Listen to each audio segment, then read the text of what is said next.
Welcome to episode 45 of Oscar Sunday. I'm Austin Johnson, I'm Connor Eyzaguirre. and we got a Best Picture Showdown for you guys. We'll be giving awards out to the 72nd Academy Award winning, Best Picture winning American Beauty. Uh, Also won four other awards, a bunch of nominations. A massive movie, right? Oh yeah. When you think 1999, it's one of those movies that just kind of comes up. And doing the Best Picture Showdown is loads of fun for us here, and that means we also watch The Green Mile, Sixth Sense, Cider House Rules, and The Insider. So we got a handful of movies to talk about here, and I know you and I are very familiar with this year in particular, 1999. It for you and I is probably the best movie year because we've seen so much from it. And as far as we can look back, there might be, something in the 30s or 40s or 50s that we haven't seen enough of. But as far as we know, this is one of the strongest years ever. It's remarkable how the 90s finished off with so many incredible films that had such impact on pop culture to even today. I mean, the list is endless. I mean, there's a bunch that I haven't seen yet that still is, hugely groundbreaking, but the stuff I have seen is, among my favorite films. So yeah, I'm very excited to talk about 99. Yeah, of course. I think my favorite movie of all time comes from this year and actually shows up at the Academy Awards a few times. That's Magnolia. And it's always a treasure to be able to talk about that this year specifically, because you got that with, Fight Club and American Beauty here, and these movies that just kind of like hit me at a young age and still like rock my world now. So it's that stuff, that the longevity of it. There's also, like American Pie, right? Which just stands out so strongly within that year. I'm not as close to that movie as some of these other ones, but it's still so 1999, and you kind of have to talk about it, and I love that. It's fantastic. I mean, a lot of films I had on tape as a kid that shaped my development as a film fan, like The Mummy and Galaxy Quest and Mystery Men. Yes. And, to a lesser extent, like Scooby-Doo and the Witch's Ghost. Like, there's a lot of my childhood in this year specifically. And that's always cool to see. Oh, yeah. I mean, Office Space is huge for both of us, massive comedy that we're both huge fans of. Toy Story 2, one of the best sequels of all time. The Iron Giant, Tarzan, movies that are huge for us as kids. And being John Malkovich and Beau Travail and Ghost Dog, like all these crazy different kinds of movies all in the same year. I can't wait to get into Big Daddy. Is one of my favorites. I love Big Daddy. I always got to bring that one up. Audition, Takashi Miike. You can kind of find anything in this year, and it's loads of fun. You and I could probably come up with a really intriguing top 10 list, I'm sure. Oh, yeah. But I wanted to just kind of shout some out because we're in a special year here, and when we get into the 72nd Academy Awards, we'll see that maybe we don't agree with all of the movies within the category. There might be, I think Magnolia is amazing, probably should have meant for Best Picture, but hey, the movies that are in that group are pretty good. And as you kind of look down the line, it's kind of that way in every category. It's a solid 5. We don't always get a solid 5 for the Best Picture nominees. Usually there's a few stragglers, but in this case, it's 5 really good movies. And it's going to be difficult to rank these. Yeah, I see for myself. There's a clear last place for me, but after that, I had a real tough time, kind of figuring out where I wanted to put each one. That's what we do here now with the Best Picture Showdowns. Is you and I, we're already watching all of them. We might as well rank them on our own as if we're voters. So that's to me so much fun. Doing that.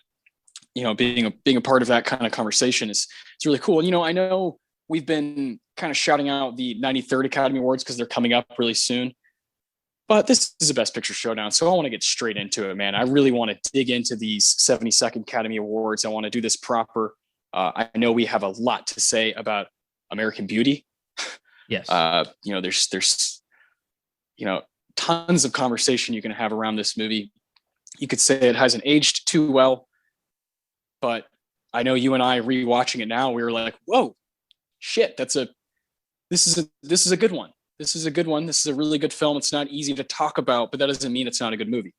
And I'm honestly really excited to kind of dive into the things that I do like about it and the little things that are a tad annoying about it. Now, I want to start with Sam Mendes.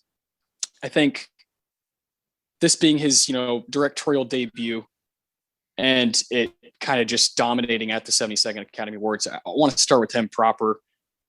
I know you have a lot to say about his other movie that did really well at the Oscars, which is 1917. Take it away, man. I know you love that one.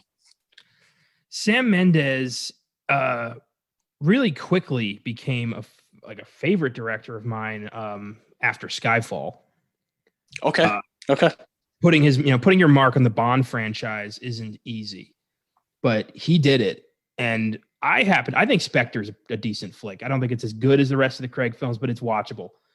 And this guy then blew us all away with 1917, which is, I think, one of the most well-constructed war films of all time and a beautiful, beautiful movie. Any other year would have taken Best Picture, but didn't lose to they lost to Parasite, which I'm totally cool with. Yeah, and you and I predicted that 1917 would probably win, but we're totally cool with Parasite winning. Yeah. And I look back at Sam Mendes' career and I see like other films that I can't believe he wasn't up for, like Road to Perdition. Like that is an incredible film that got widely ignored at the Oscars, apart from a few nominations. But that should have been up for director, screenplay, like everything. And yeah, Sam Mendes is a tour de force. I love pretty much all the films I've seen from him, and I can't wait to see what he does next. Yeah, I agree. He was like in his mid 30s when American Beauty comes out, and then kind of hasn't really looked back. I for one, Revolutionary Road, awesome, just awesome stuff. And you already said Road to Perdition to me is my favorite Tom Hanks like performance of all time.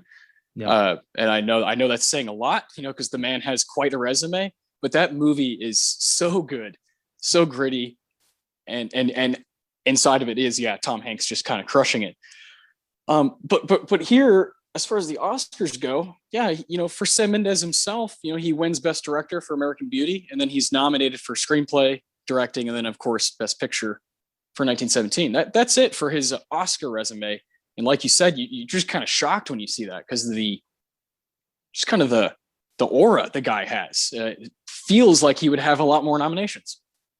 Yeah, he's a guy that, won early and never really became part of the great director conversation, which is kind of weird considering how many great films he's done, including 2 awesome Bond films and a war film that like people have not stopped talking about because it's incredible. So I'm hoping that I don't know what else he has to do to get noticed, but I think, he should be listed among the greats of the 20th century. I think he's fantastic. Yeah, I totally agree with that. I think that's why we had to start with him. And now we'll move on to Alan Ball, the of course screenplay writer who won the Academy Award for American Beauty. That's all he's got as far as the Oscars go. But I'll say that he's kind of the mind behind 6 Feet Under, HBO series, and I just absolutely adore that show. There's not many shows. It's like one of my probably top 5 to 10 favorite shows of all time, and it's the only one that just really like irks me at times, really annoys me, some of the characters, but that's just kind of what Alan Ball does. And you see it so fucking blatantly in American Beauty that he's going to put characters on the screen that are just going to make you cringe and are far too real sometimes. He's so good at showing the seething on, beneath the perfect American family, so to speak. The shit we all think about in our day to day, like he brings that out and makes that his character's primary personality. And that's bonkers in American Beauty. And I have not seen 6 Feet Under or True Blood, which he also created. Yeah. And, but I'm sure it's great. True Blood, I've heard mixed things about, but I've heard nothing but great things about 6 Feet Under. Yeah, man, it's a really, really cool show that, you know, dives into a family that runs a funeral home. So yeah, it's just, yeah, really, really interesting show and got some awesome performances inside of it. And yeah, and then the writing is kind of off the wall at times where you kind of can't believe you're watching TV, you know. Alan Ball is a guy who can do a little bit of both, you know, work in TV and movies. That is it though. He just has the one win. He's one and done. He got the win for American Beauty and got out, Yeah. and then moved on to the Emmys. But you know, here we are. The lead man in this movie, of course, is Kevin Spacey. There's no way around it. The guy really, you look at especially his 90s run, and you just thought, wow, you know, this is guys headed for one of the greatest careers of all time, right? And you could say with the House of Cards stuff, and you're like, wow, this is like one of the best, you know, American actors right now, throughout the 2000s, 2010s, and he just kept doing amazing things. And then, you know, the news comes out of all these different allegations, and now he was in, let's see, Baby Driver, and then I believe he was in a movie after that, but pretty much has been canceled. Yes. You know, I think would be kind of at the forefront of cancel culture, right? Where that really became a thing, you know, in the latter part of this past decade. And yeah, I mean, the guy definitely just shouldn't have been working, right? Throughout his entire career, apparently, comes to allegations in the as far as early as the, you know, as like 1983, I think is the first one. So, you know, that would put him at 24 years old. So it's like, okay, so your entire career, you're just fucking around, just being stupid, you know, and destroying some people's lives. And so, yeah, you think the guy just shouldn't be working that entire time. It's really unfair, you know, these roles that he has, these movies he gets to be a part of, someone else could have been a part of, or someone else could have gotten the role, but it was him. It was him. We can't change that. And I don't see a way, I don't see a point in trying to beat around that, you know. Yeah. He's in these movies. He is very, very good in American Beauty. And I was very floored by his performance, while at the same time, just like, fuck this guy. Sometimes you got to do that. Sometimes you got to do that while you're watching a film. It's really difficult to balance that, especially with Spacey. You know, being such a fan for so long, not knowing about any of this, and then finding out that his entire career he was assaulting minors, and just that he comes out to be basically one of the most horrific monsters in Hollywood history, as far as I'm concerned. I have, you know, honestly, this is the first time I've watched a Spacey movie since that happened. Wow. I haven't been like drawn to any of his work, movies that were some of my favorites. I haven't watched Baby Driver in 2 years. And he's a guy who immediately infuriates me just because of what I know now. And especially, I was such a fan. I remember when all this news broke, I remember defending him, saying like, there's no way.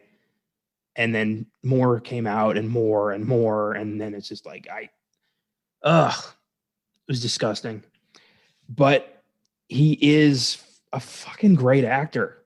That's the worst. That for me, that's the worst part that I have to, you know, personally handle, is the fact that I want to enjoy these films. I want to enjoy these performances.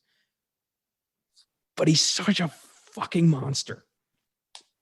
And I don't know if I'll ever be able to come to terms with that, but we've often said, you know, when we did Polanski, when we did John Wayne, when we did these people, we have to separate the work from the men. The work belongs to us. I have to say that. The art is part of culture. It's part of what we perceive as culture. It's ours. So American Beauty is American Beauty. It's not anything else. You know, the movie didn't do anything. So I went in with that mindset as best I could. And I came away thinking this is a fucking phenomenal film. So, yeah, I don't know what else I could say about Spacey. I fucking hate it. Yeah, can't stand the guy. He is one of the rare.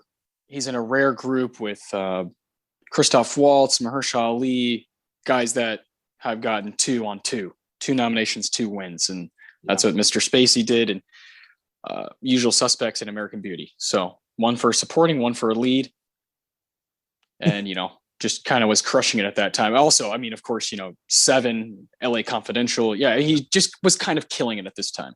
Did you watch the his acceptance speech for American Beauty? Of course, yeah. I hope it's not all downhill from here. He said that. I know. That I remember that being like a gif, whenever it's like, yeah, you fucking idiot. Well, and he says stuff in American Beauty where it's like, oh yeah, like, it's has caused the movie to be, like I said, not age too well, but at the same time, you're just kind of floored by, wow, this putting a lot of shit on the table, this movie. It's pretty crazy.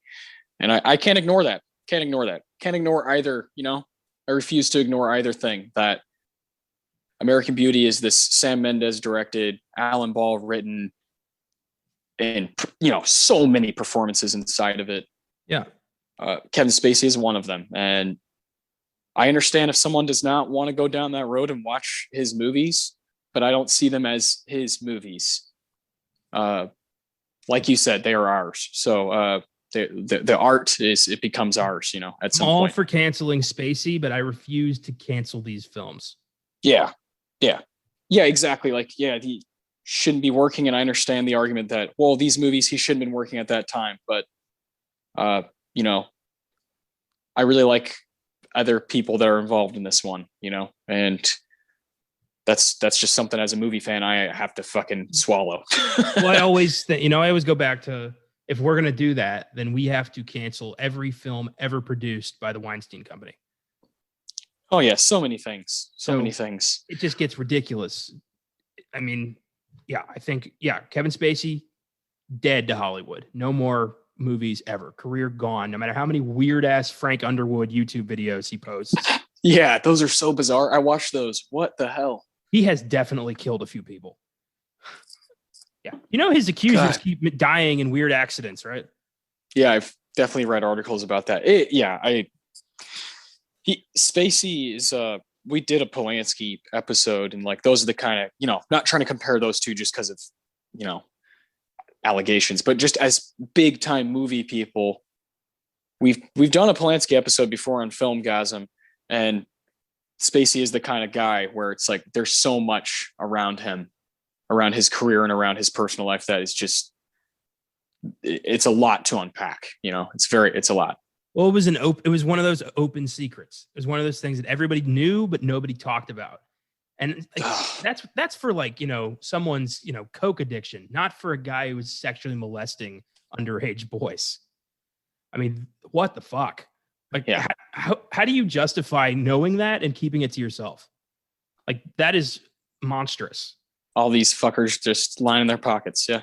Ugh. It's disgusting. And like, this is you and I, this is the, the movie world. This is the world we're obsessed with. And with that comes some shit we're going to have to just fucking deal with as fans, Yeah. But on the other hand, I get to bring up one of my favorite actresses of all time, a 4-time nominated, just genius performer, Annette Bening. And I know you got to finally see The Kids Are All Right, which is one of her best performances of all time, and I adore this lady. I think she is unbelievable in this movie, in American Beauty. There's stuff she's doing that I really don't think anyone else can do.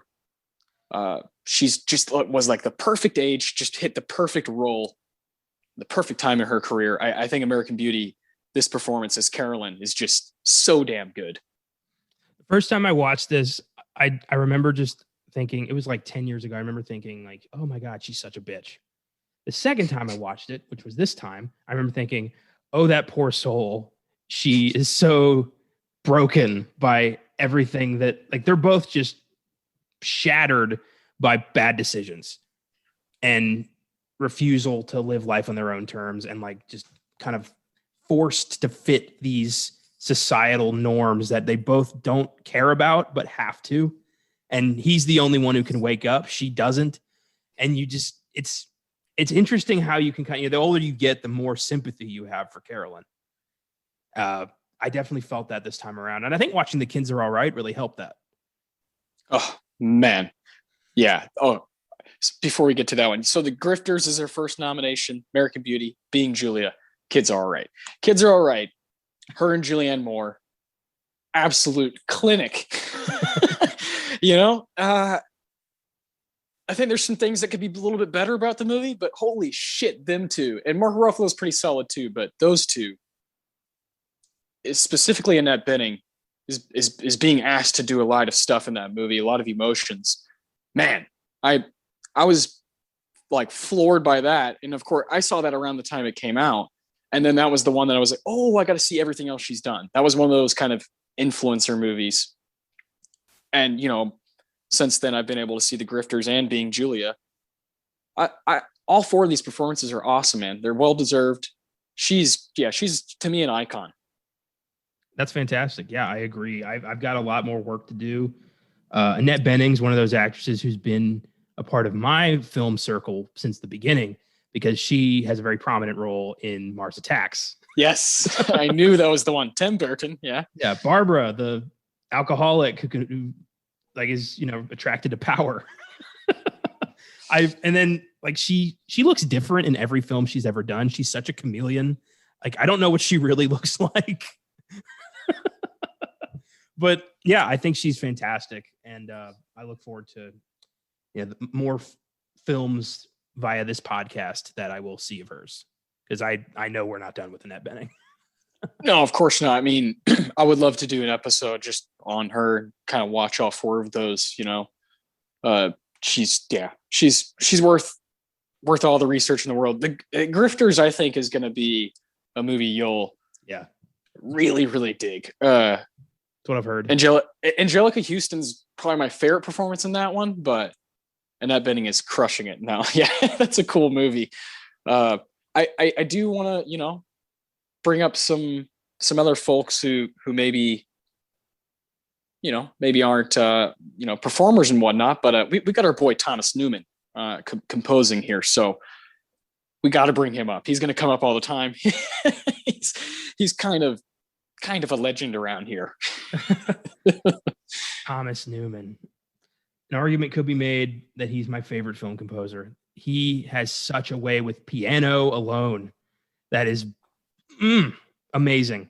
And this film was the first time I ever heard his music and knew it was his music.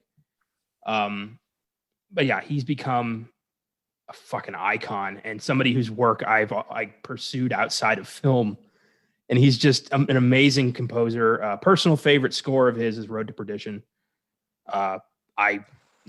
Tears well up every time I hear that music. Man, that is hard. That's difficult because I could just go through the Oscar nominated ones and it would be hard to choose one of those. Yeah, jeez, he's the man.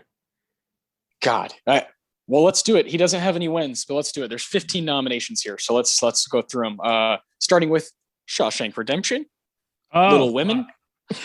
Yeah, I was like, I thought that was your favorite. Little Women, Unstrung Heroes, American Beauty, Road to Perdition, Finding Nemo, A Series of Unfortunate Events, The Good German, Wall-E, Skyfall, Saving Mr. Banks, Bridge of Spies, Passengers, and 1917. Fuck. I forgot about Shawshank. I might have to backtrack a little bit. I don't know, man. I love the Finding Nemo score as well. I think that one's really swelling. 1917. I mean, good Lord. One from this year also, The Green Mile. He wasn't nominated, but holy shit, is that an emotional score? Thomas Newman is John Williams can do grandiose, Hans Zimmer can do action really well. Thomas Newman digs into your heart. He makes you feel the movie. And yes, I recognize a Newman score from a mile away. Subtle piano building into bigger piano, maybe some strings on the side. He is the man. And yeah, I love this guy. I want him to have a win so bad. And I really hope I get to see it. I hope I get to see him win one at some point. 15 nominations in, he's got to get one. He's the Roger Deakins of music. He's going to get one. Exactly. Yeah. The Peter O'Toole. Yeah. 15 and no wins is rough, but at the same time, just keep racking them up, dude. Just go for it. Yeah. One of the best to do it ever, whether it comes to the Oscars or not, just got to tip your hat to the guy. And yeah, anytime you see Shawshank and Finding Nemo within the same 10-year frame, come on, what's going on here? So very, very, very cool stuff in American Beauty. Unique ass score. Like, just, there's some screenplay here that's ballsy. I'll say that. It's really ballsy. And I don't think it lands for everybody, but when it does, oh boy. And it lands for me. Lands for a lot of those kind of decisions in this movie land, especially when it comes to the score. Conrad L. Hall. This is a cinematographer I personally didn't know much about until I was watching this movie, and I realized I'm an idiot. This is the man behind Butch Cassidy and the Sundance Kid. Yeah, that one was, when I learned that, I was kind of upset with myself. I feel like I should have remembered that name, because we've been here before. He's got 3 wins, loads of nominations. He won for Butch Cassidy and the Sundance Kid, American Beauty, and of course Road to Perdition, that back-to-back Sam Mendes. And he actually passed away year after Road to Perdition. So tough stuff. The guy was working pretty much his entire adult life, always doing movies, always doing cinematography, and his nominations go almost 40 years. So had to bring the guy up. He's a huge part of why American Beauty works for me. Oh yeah.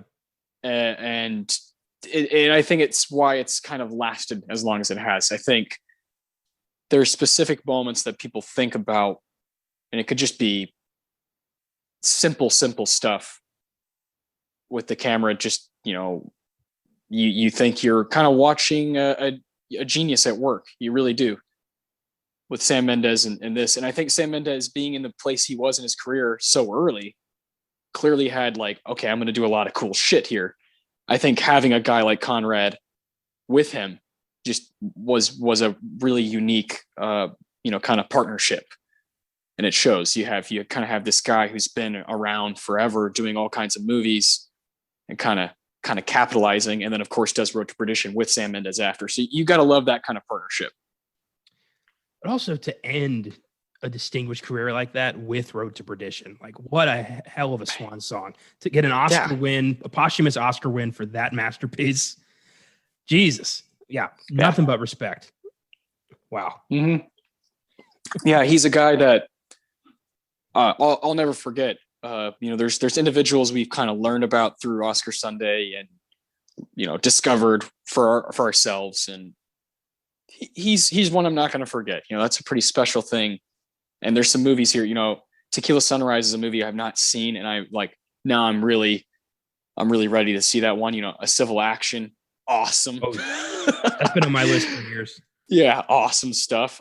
Searching for Bobby Fischer. Yeah. I've always wanted to see that. The Day of the Locust, fucking badass movie. I mean, this guy reeks of just cool ass cinema, He wasn't really nominated for these two, but he's also the guy behind Cool Hand Luke and Marathon Man. Yeah.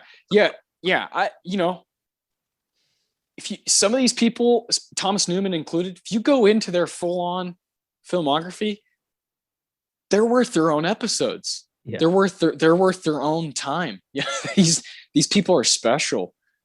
And when you look down at what these people are involved with, and you realize, holy shit, I've seen all of those.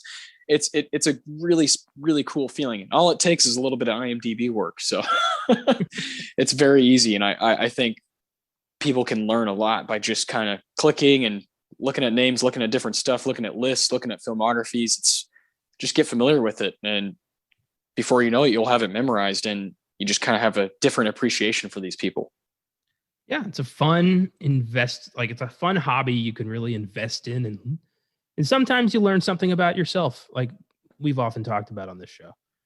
Hell yeah, dude. I mean, I don't think you and I would watch like hundreds and hundreds of movies a year just to not learn anything. Sometimes we're trying to turn off, but most of the time it's, even if it's for just a performance, we're locked in for that one to totally immerse ourselves into it as fans. And that's why you and I get along so well and can talk about these individuals forever. Hell yeah, man. Yeah. Wonderful. Good stuff. I think this is a good way to just kind of go into American Beauty's nominations. Before that, we do have to talk about Chris Cooper. Oh yeah, he's got the adaptation win. Yeah. Have you seen that one? I haven't, but yeah. Oh, did he win or is it not? He won, right? He won that one. Yeah. Yeah. That's one and done though. Same. Yeah. Fuck. I love that movie. I know I haven't written down, but I kind of skipped him not off of like, fuck that. I thought you hadn't seen the movie, but we can talk about it anyway. I haven't seen the movie, but I love this guy's career, and he's got some little gems, man. Yeah. He's to me, he'll always be what was his name? Colonel Burwell in The Patriot. Okay. Benjamin Martin to go to war with England. That was my introduction to Chris Cooper, and he just pops up all the time. He is in so much, and he's still like just kind of like he was fucking Norman Osborn in The Amazing Spider-Man 2. Like it wasn't particularly memorable, but he still did it. I love whenever this guy pops up because I know that the movie's going to have a little bit more oomph. Just recently, he did last year Irresistible, Jon Stewart's political comedy, and he played Jack Hastings. And I love that character, especially what that movie ends up actually being. It's so fucking great. But yeah, I would be remiss if I didn't, we didn't bring up Mr. Chris Cooper, especially how fucking amazing he is in American Beauty. Yeah. Oh, he's wonderful. And I think he is totally in contention for the PSH, honestly. I think he's just so damn good. I thought about so many people for that award. Yeah, man. And adaptation, shame on me. It's probably one of my favorite movies from that. What is that? 2002. Spike Jonze, Charlie Kaufman, right? Just awesome stuff. And Nicolas Cage, Meryl Streep, and Cooper are all kind of doing some of their best work, in my opinion. So yeah, it's totally worth bringing up Mr. Cooper. And he's got such an interesting look in adaptation. It's one of those performances where you're like, oh, I get why this is the one. Like they got it right on that one, at least. I think there might, hey, American Beauty, you could make an argument that he should have been up for supporting. But hey, we can talk about that now. 72nd Academy Awards, kind of have an open discussion here. Do you want to start with, since it's got 5 wins, should we do the 3 just like plain nominations first? Yeah, I think we should. Okay, let's do that. Let's start with score or film editing, either one. Let's go score. I like just kind of working IMDb from bottom up. There you go. So we have Best Original Score, American Beauty by Thomas Newman, Angela's Ashes by John Williams, The Cider House Rules by Rachel Portman, The Talented Mr. Ripley by Gabriel Yared, and the winner, The Red Violin by John Corigliano. I haven't seen The Red Violin. I'm intrigued. Whenever somebody beats Thomas Newman and John Williams, I want to know who the hell that is. I think I really enjoyed Rachel Portman's score for The Cider House Rules, and Mr. Ripley's, creepy. The music's a big part of that. But American Beauty, I think, should have taken this one. Oh, man. Yeah, this is tough. This is really tough because, like you said, the lack of knowing all of the movies through and through. Yeah. But as far as I know, I'm in the same exact boat as you. So I would say Thomas Newman.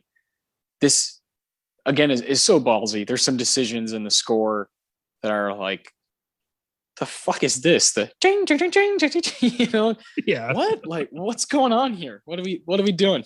But I'm with it. I was kind of just locked in while watching it. And a huge part of that was I thought the music was great. The soundtrack is also wonderful. In American Beauty, absolutely wonderful. Now, original song. Now that's my shit right there. Phil Collins, You'll Be in My Heart for Tarzan. That is a really cool win. and it's going against Annie Mann for Magnolia, Toy Story, Randy Newman, Diane Warren from Music of My Heart, and then the South Park, Bigger, Longer, and Uncut. Blame Canada.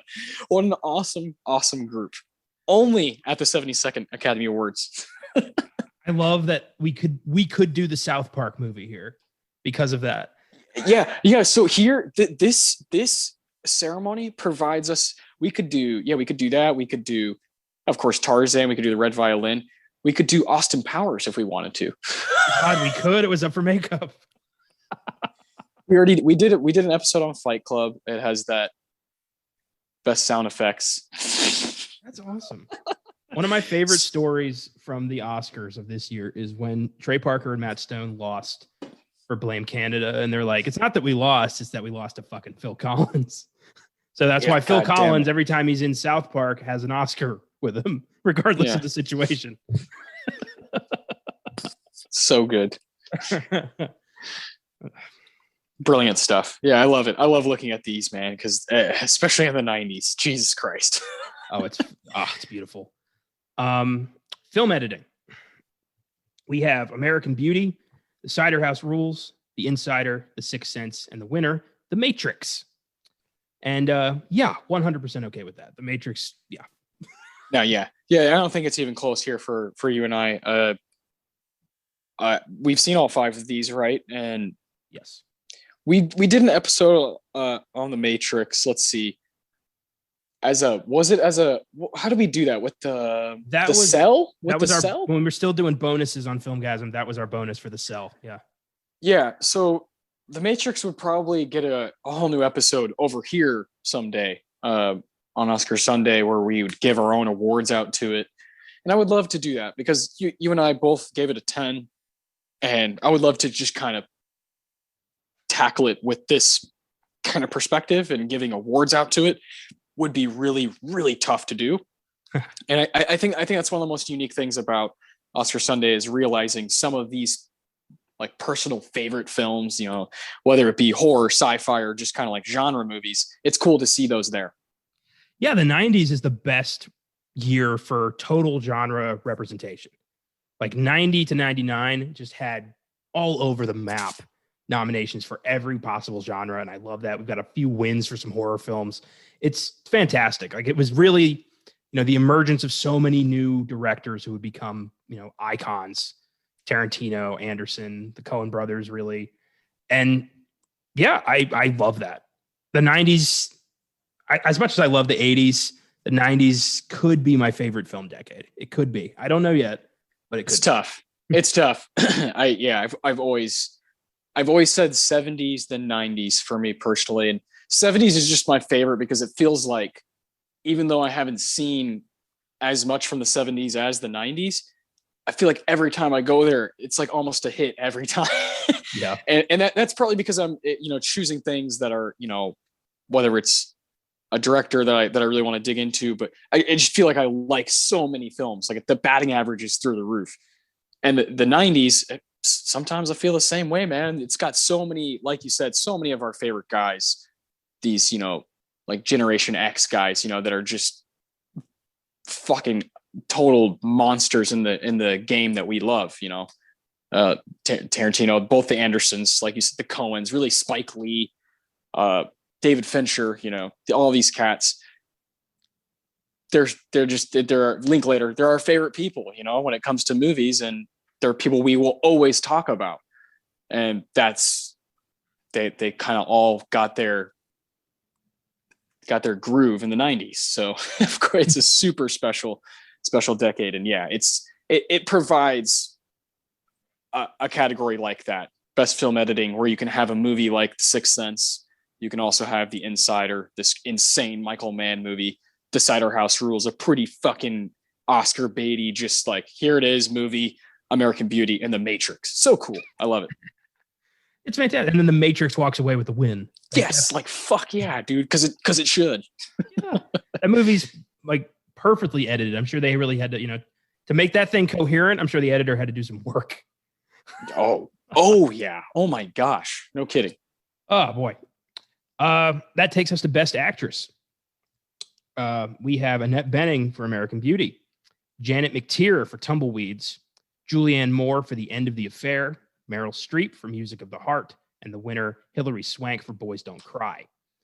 I regret to inform you, I have only seen American Beauty of this bunch. I regret to inform you, I've only seen Boys Don't Cry and American Beauty. So, Boys Don't Cry. It's a whole bag of conversation, just like American Beauty, I think, and it's a lot of stuff to unpack there. But really interesting performance from Swank. But for me, I side with Bening. I think Annette Bening is just unbelievable in American Beauty. I will sell this house. Her random, just like loner freak out moments, like you get it. It's perfect. Genius. When she's just, I will not be a victim with the gun. Like she's in her own little bubble the whole movie. I would love to see the movie from her perspective. It would look so different. Like you could make that movie. Yeah. You really could. Like you could do a sequel to American Beauty that's just her, the same movie from her perspective. Yeah, she says some stuff that just embodies to me kind of what the movie's about, right? She has one-liners in here. And like you said, moments, little freakouts where that's exactly like what the message is here throughout the movie. This lady is not this lady. These people are all in their own bubble. They're all so fucking lost, and they're constantly just like pressed in until there's explosion, and it's brilliant. Even if it's on the nose at times, and borderline. I think some of the characters are borderline stereotypes at times, but it works. It works. It works within this 2-hour movie. I agree. Side note here. Don't you think it's odd that Hilary Swank has 2 Oscar wins, but not a lot of people, like she's not I would argue she's not like a very well-known actress these days. I'll be honest. Yeah. I don't think if we're comparing, her 2 wins and whatnot to something like what Annette Bening has put together, it's kind of a joke to me personally. Yeah. And I think you're right. I think most people probably feel that way. She's forgettable. Yeah, exactly. That's weird. She's forgettable. 2 Oscars, but be forgettable. Oh yeah.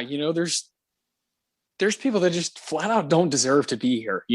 I'm not going to say that. I'm not going to say that about her because, especially since I haven't seen. I love Julianne Moore and Meryl Streep, but I haven't seen these other 3 performances, so I can't. And Hilary Swank is good in Boys Don't Cry, but I'm saying as like a whole filmography as an actress, just to me a bit forgettable. And $1 Million Baby, that movie's just not really for me. I think it's okay. Has a couple cool moments, but I don't know, just not something I'd write home about. Whereas pretty much everything I've seen Annette Bening do is something I would be wanting to talk about. Well, I mean, like I haven't seen the other, 4 films either, but I would argue that I think Charlize Theron for Cider House Rules deserves to be here. She's pretty good in that. Yeah. Good Lord. Yeah. I don't know. I've never really sparked with Hilary Swank. She's never really been an actress I've been excited to see. And I don't know, maybe I'm just not watching the right work, but from what I've seen of her career, I have not really been that jazzed. Yeah.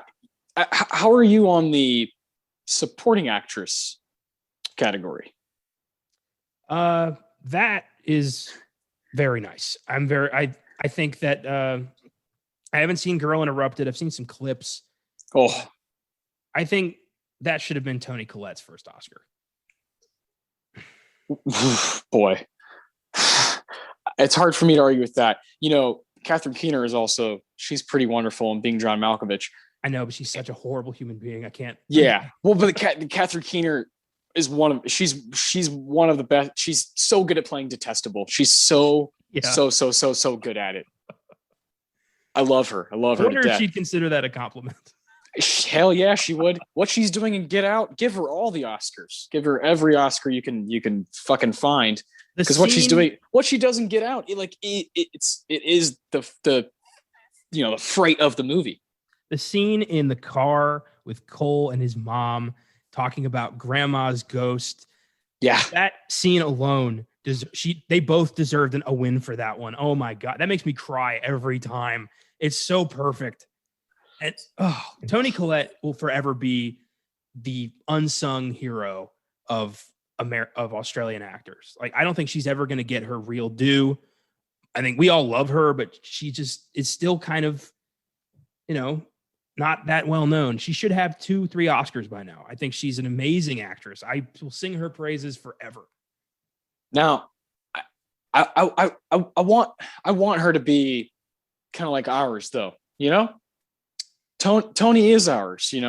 Yeah. And I'd be totally okay with her winning this one, but more than that is Little Miss Sunshine and Hereditary. Yeah. Those are the 2 roles I just stand out in my mind of, like, wow, she's. Well, that's why I said this should have been her first Oscar. Yes, first of 3. Yeah. And there's stuff in between. But I kind of like that she's kind of like the underdog, and but if you know. That's true. And when you know Toni Collette, it's kind of like I find out a lot about a person if they like Toni Collette. There's a lot, there's a lot of cool bars out there, but Toni Collette's like a speakeasy that only a few people know the password to. And if you meet someone who knows the password, you're like, you're all right. I like you. And yeah, Toni Collette's got her fans, and they're the best people. Yeah. Whereas some of these other, like, Hilary Swank and Angelina Jolie, I'm not as fond of their careers, but Toni Collette's one of the ladies I really stand behind. Her and Catherine Keener both.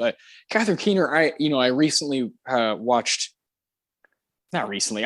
This is 6 months ago or some shit. When you watch a lot of movies, you just forget when it was. I watched all of Nicole Holofcener's filmography, and Catherine Keener pops up over and over in that, and she's good. I think one day I need to do a total deep dive on her and figure out, because I kind of realize, also in Capote, she's just kind of lights out alongside PSH. And I think she deserves me. I think I need to give her a deep dive one day.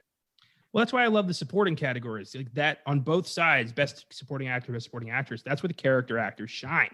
Mm-hmm. And you get to really highlight these performances that might not win, but the nomination gives them that title, Academy Award nominee Catherine Keener, and adds some gravitas and makes me want to go check out those performances. I'm glad I've seen Being John Malkovich and Capote, and she's lights out in both of them. Yeah. Hell yeah. Oh yeah. Let's get into the ones that American Beauty did win. Yes. Cinematography. Where is it? There it is. We have The End of the Affair by Roger Pratt, The Insider by Dante Spinotti, Sleepy Hollow by Emmanuel Lubezki, Snow Falling on Cedars by Robert Richardson, and the winner, American Beauty by Conrad Hall. Snow Falling on Cedars. I've never heard of this film. Yeah, I was just kind of looking at that one. Wow. Ethan Hawke, James. Oh, I've heard of this. I've heard of this. I just have not. I have not seen it though. Yeah, me neither. Richard Jenkins. Yeah. So you think Conrad Hall for American Beauty? Think this one well deserved? I'll be honest, man. As I love what's going on in this one. I like Sleepy Hollow a lot, but The Insider. Woo! The Insider is a total trip. This is the one out of the 5 that changed the most for me as a fan, because I had seen all of them, all the 5 Best Picture nominees, but it had been years for some of them, right? And The Insider is the one where now I know a lot about Michael Mann, and now I know way more about Russell Crowe and Al Pacino, And boy, oh boy, is this a kind of just mind fuck of a movie. And while it's operating within characters that are, totally paranoid, man, the camera is like, there are times where you are on Russell Crowe's chin, you're on his cheek, and you can't get away. There's nothing you can do to get away, and then there's some shots that are so breathtaking. So that's I actually would go with Dante. I was kind of blown away by The Insider. Rewatching it, I've kind of realized how big of a Michael Mann fan I am as I've gotten older. I feel like that happens with a lot of dudes. I'm older now. I like Michael Mann. And it's fucking happening to me. But yeah, this movie is so cool. The Insider is so cool. It moves like nobody's business. But my favorite person here, Emmanuel Lubezki, is a guy that I absolutely adore, and is one of the first guys that made me think about what cinematography is and what these people do and how important the camera is to everything I'm watching. So this is a cool group. It is. And I totally agree with you on The Insider. I love the camera work in that film. It makes you feel just as paranoid, and you like just a little shake of the camera and you are just as tense as Jeff Wigand. It's fantastic. But I gotta go Sleepy Hollow on this one. It's that movie is the way it's filmed. It makes you feel like you are in the seventh circle of hell the entire time. The fog, like just the way the camera moves in that film is so ethereal. It makes it's like a dark, super dark fairy tale. And I'm gonna go with Sleepy Hollow. I cannot argue with you. Lubezki is like he might be the best at this in my mind. I haven't seen every cinematographer, but in my mind, of all these people that do this job, the guy just kind of just tears my mind apart. Like Children of Men, The Tree of Life, Gravity, The Revenant, Birdman. Like, whoa. I like these movies because of how they move. Yeah. There's some of these movies, there's content within it that I could do without, but it's because it moves. The Revenant, there's a couple times where him and Alejandro are just showing off. They're just showing off, and I'm okay with it because it's fucking gorgeous. I agree. Yeah, The Revenant it didn't need to be made as beautifully real as it was, but the end result speaks for itself. Yeah, just fucking ridiculous. And Birdman is like, what? What are we doing here? And there's content within that movie that I could leave or take, but again, it moves within the through the behind the stage, and there's a few times where you see the drummer playing the drums and going down the hallways and whatnot. It's just breathtaking stuff. So yeah, I love going down these rabbit holes within Oscar Sunday because these are the guys that you just don't know you love until you find out. Absolutely. Yeah. I've said before, I didn't really start paying attention to cinematographers till we started doing this podcast. And now I'm glad I know these people. Yeah. You'd start when you add up their filmography, it totally matters. You're like, oh, wow. And look at the decisions that guy's making. Lubezki is clearly working with people that are obsessed with, they're just total perfectionists and want it to look an exact way. So he's the man. Okay, totally fine with that pick. Now, The End of the Affair, I feel like is one you and I need to check out. It keeps coming up, and I've heard of it for quite some time. I knew it as one of Julianne Moore's Oscar-nominated films. Mm-hmm. Yeah, I definitely would like to check this out. Same, yeah. Him and Ray Fiennes. Yeah, I mean, come on. Her and Ray Fiennes. We got to see that. Yes, we do. Best original screenplay. Being John Malkovich by Charlie Kaufman. Magnolia by Paul Thomas Anderson. The Sixth Sense by M. Night Shyamalan. Topsy Turvy by Mike Leigh. And the winner, American Beauty by Alan Ball. This is a strong fucking group of screenplays. Good God. Picking a winner here is impossible. Yeah. I know you know it. Yeah, I know it's not for me, but I Mike Leigh, the guy that was just brought up not too long ago, I believe on episode 41 when we did In Bruges, and we were talking about Happy Go Lucky, right? And definitely a movie that I want to give that chance, and I would like to be able to go against these other ones, but those four, my, it's a very, very interesting and strong group. Sixth Sense is, probably M. Night Shyamalan's best film, right? And easily the best screenplay. Not even close. It's still lasts today. It's still a really good movie. It's still a really good story. Magnolia is Paul Thomas Anderson's just off the wall 3-hour fucking, just monster movie. And being John Malkovich, Charlie Kaufman, Spike Jonze directorial debut, just this wacko, awesome, just like what is happening kind of movie. And then American Beauty, this fucking just diamond tight, awesome script. All of these have something to say. We got to see Topsy Turvy, man. I love finding movies to watch. I've heard of Topsy Turvy too. It's a biopic on Gilbert and Sullivan. Yeah. The poster for it is crazy. Bonkers. Incredible cast though. Love Jim Broadbent. Love Timothy Spall. I'm on board for that. Absolutely. I'm looking at this bunch. I think you are right about American Beauty. It's a diamond, and it's just story is its best attribute. The way it handles these characters who all feel very real. I think it was correct. I'm giving it to American Beauty. Yeah, me too. Magnolia is my favorite. I recognize when someone is I recognize when someone like PTA is in his ass a little bit. I understand, I know what's going on in Magnolia.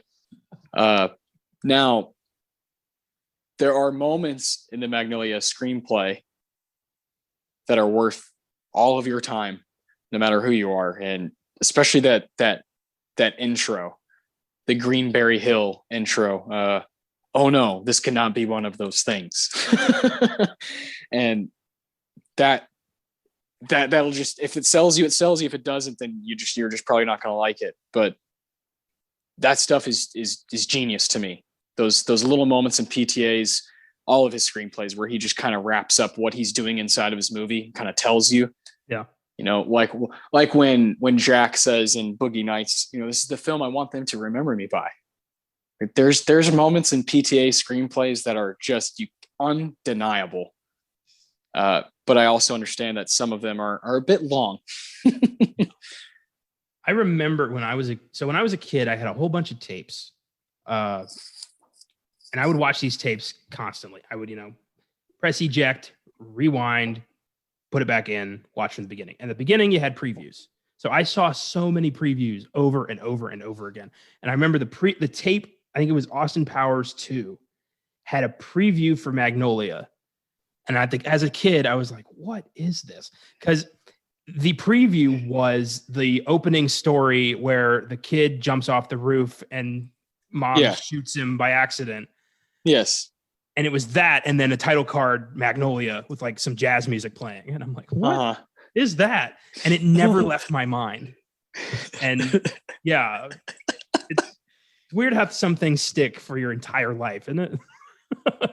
Oh, yeah. I totally understand that. When you're a kid and you're just kind of, what? And you finally find it, or it finds you. I remember having that moment with Magnolia too, where it was like, I was like, what the fuck is that? What is this noise? I was like, this looks stupid. And just lo and behold, one day I remember I was working at the airport in Houston and I was on my phone on HBO and I just started playing Magnolia and I was like, oh man, I better save this for home. This looks like it's going to be kind of good. Cause I'm a sucker for that kind of filmmaking anyway, just editing out the wazoo and just a pop, cut. You can tell he's probably taken a few drugs while making the movie, right? A lot of the 90s stuff, I like a lot of that stuff, and where it feels like Magnolia feels like such a cool double feature with something like Fight Club, where it's just like, look at these guys just going for it, just fucking throwing all of their creative daggers out there. I love when that happens. It's like a 7-hour double feature.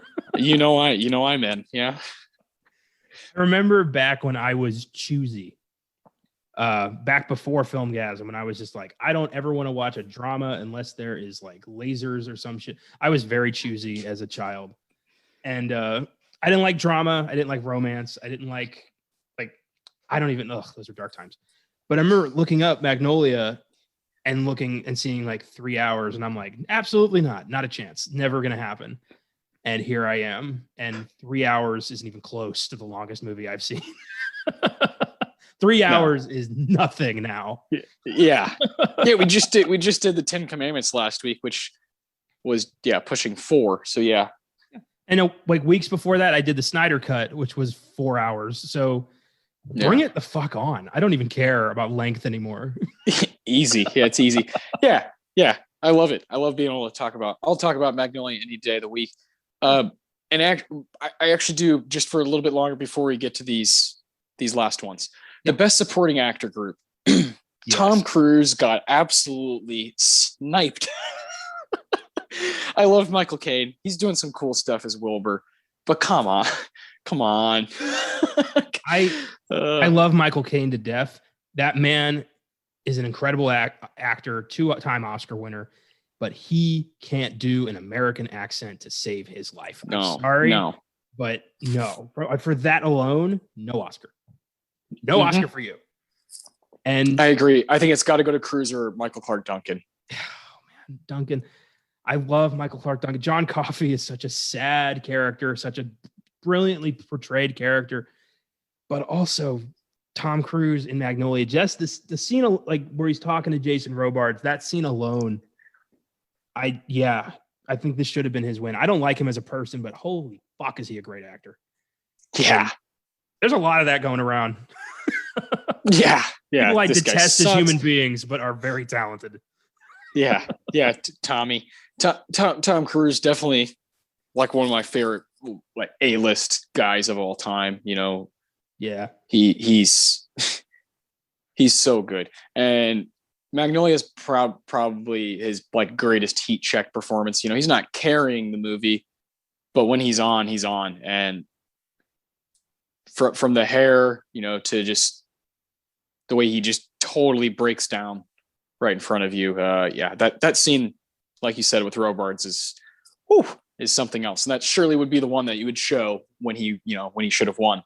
Yeah, I stand by that. I don't like the idea of like snubs or whatever, but right here, when it's in the category, how do you choose Michael Caine over Tom Cruise? Did you watch the same movies I did? I don't know. I don't get it. It's old people. And Tom Cruise, like that character was too young, too Generation X for the voters. I don't know. Maybe he didn't campaign that hard.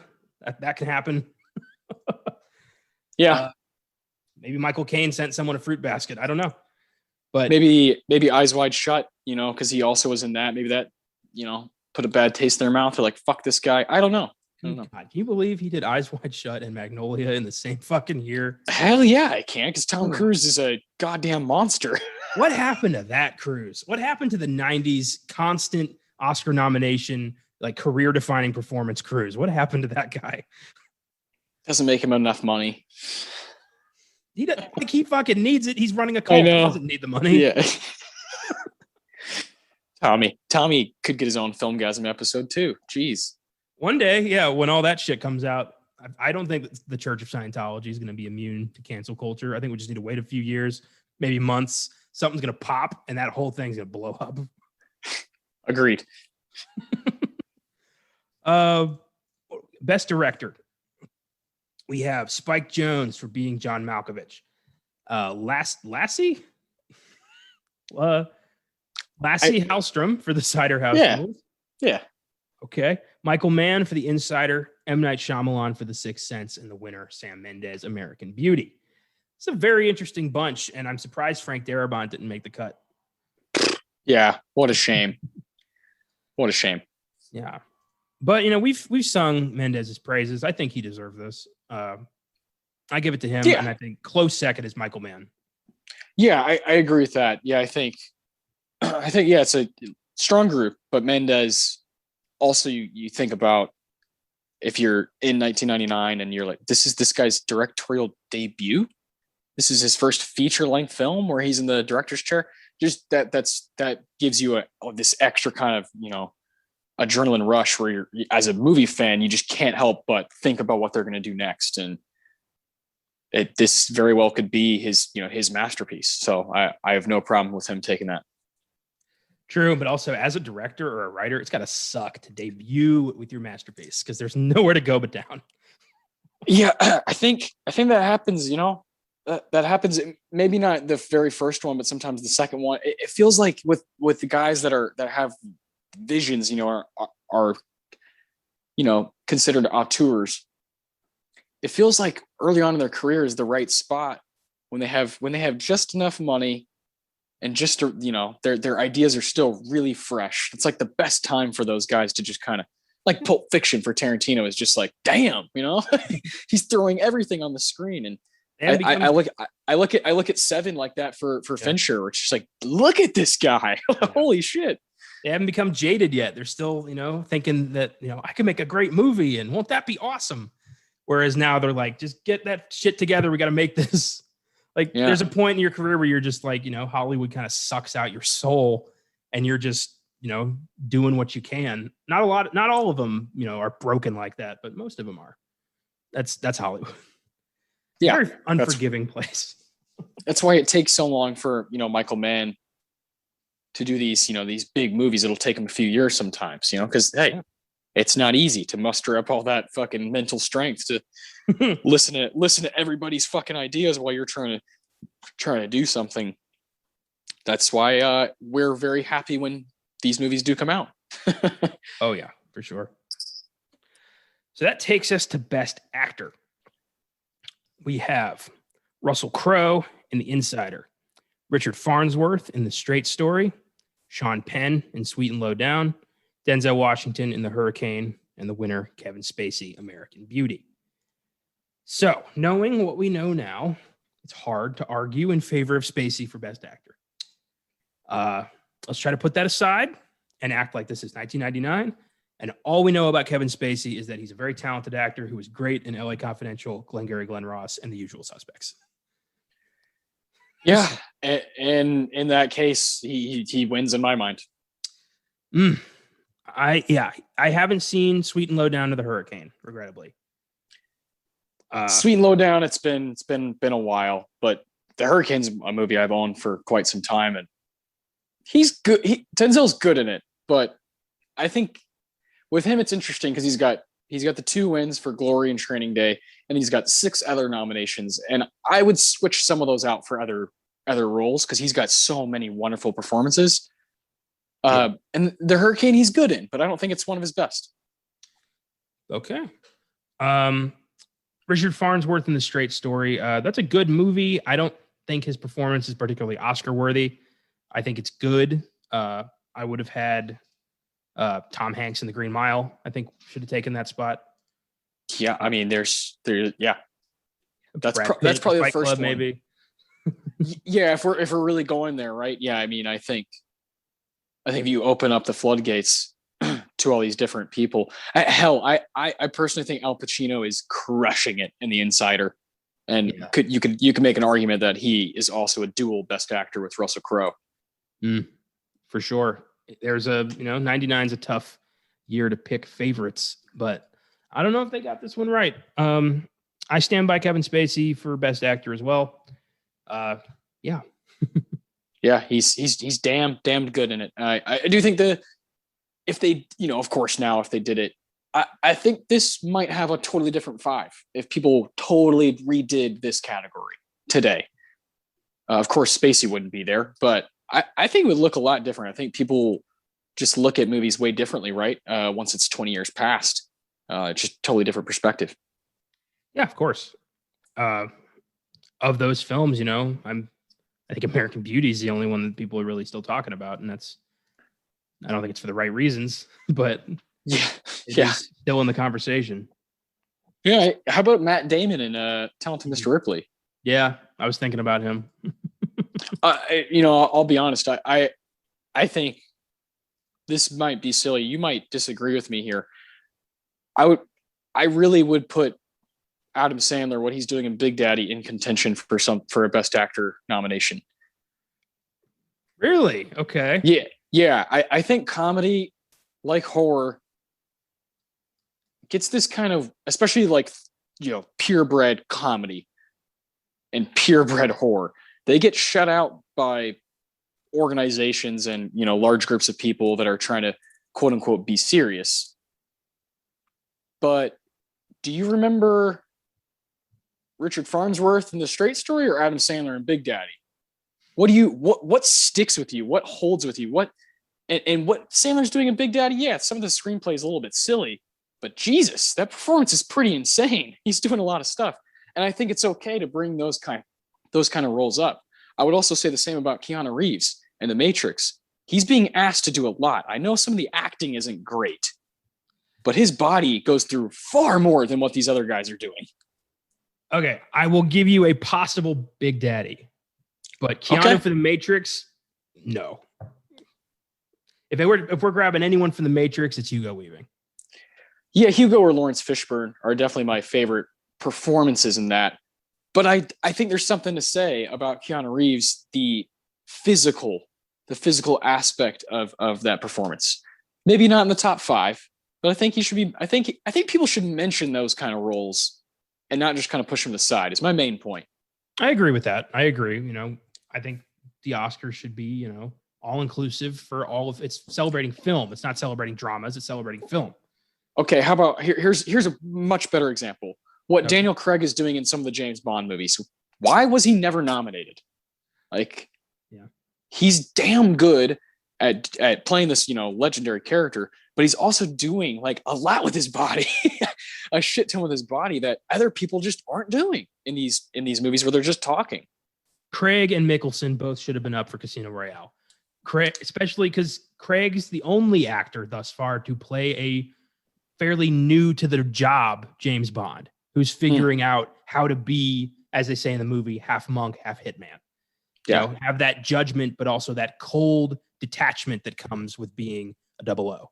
And Craig pulled that off magnificently. And Mickelson was a real threatening villain, but also with this like weird vulnerability about him. Like he gets put in serious danger many times, even though he's supposed to be the main threat, but you feel like this guy could snap at any moment. And I love that. The card game sequences are the most tense scenes in that film. The most tense scenes of the entire Daniel Craig run. It's because of both of them going head to head like that. And I 100% agree with that. I think screenplay. I mean, come on.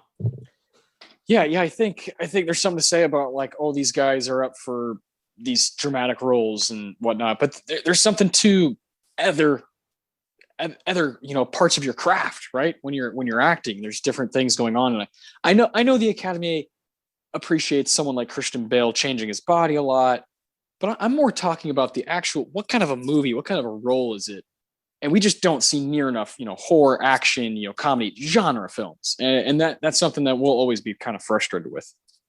One man who I think should have been up for Best Actor in '99 and should have won it for the amount of commitment he put into this is Jim Carrey for Man on the Moon.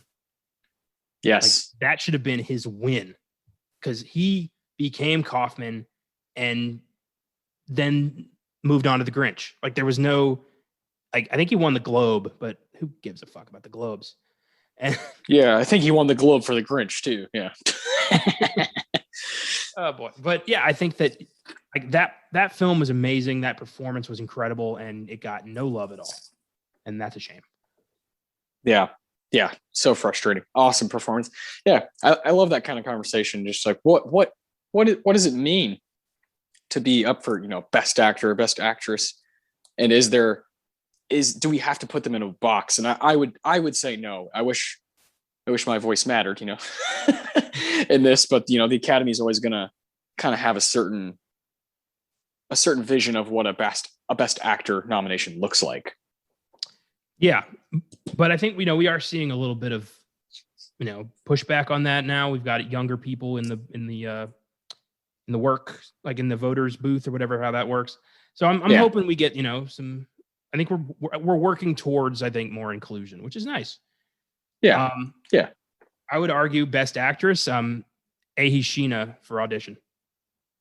Oh yeah, dude. Yeah. I mean, there's some horror movies with performances that not only would I nominate them, but it's like they should have won, because horror provides this just extremely special space for performers to kind of just invoke all these different emotions. And I just think it gets overlooked.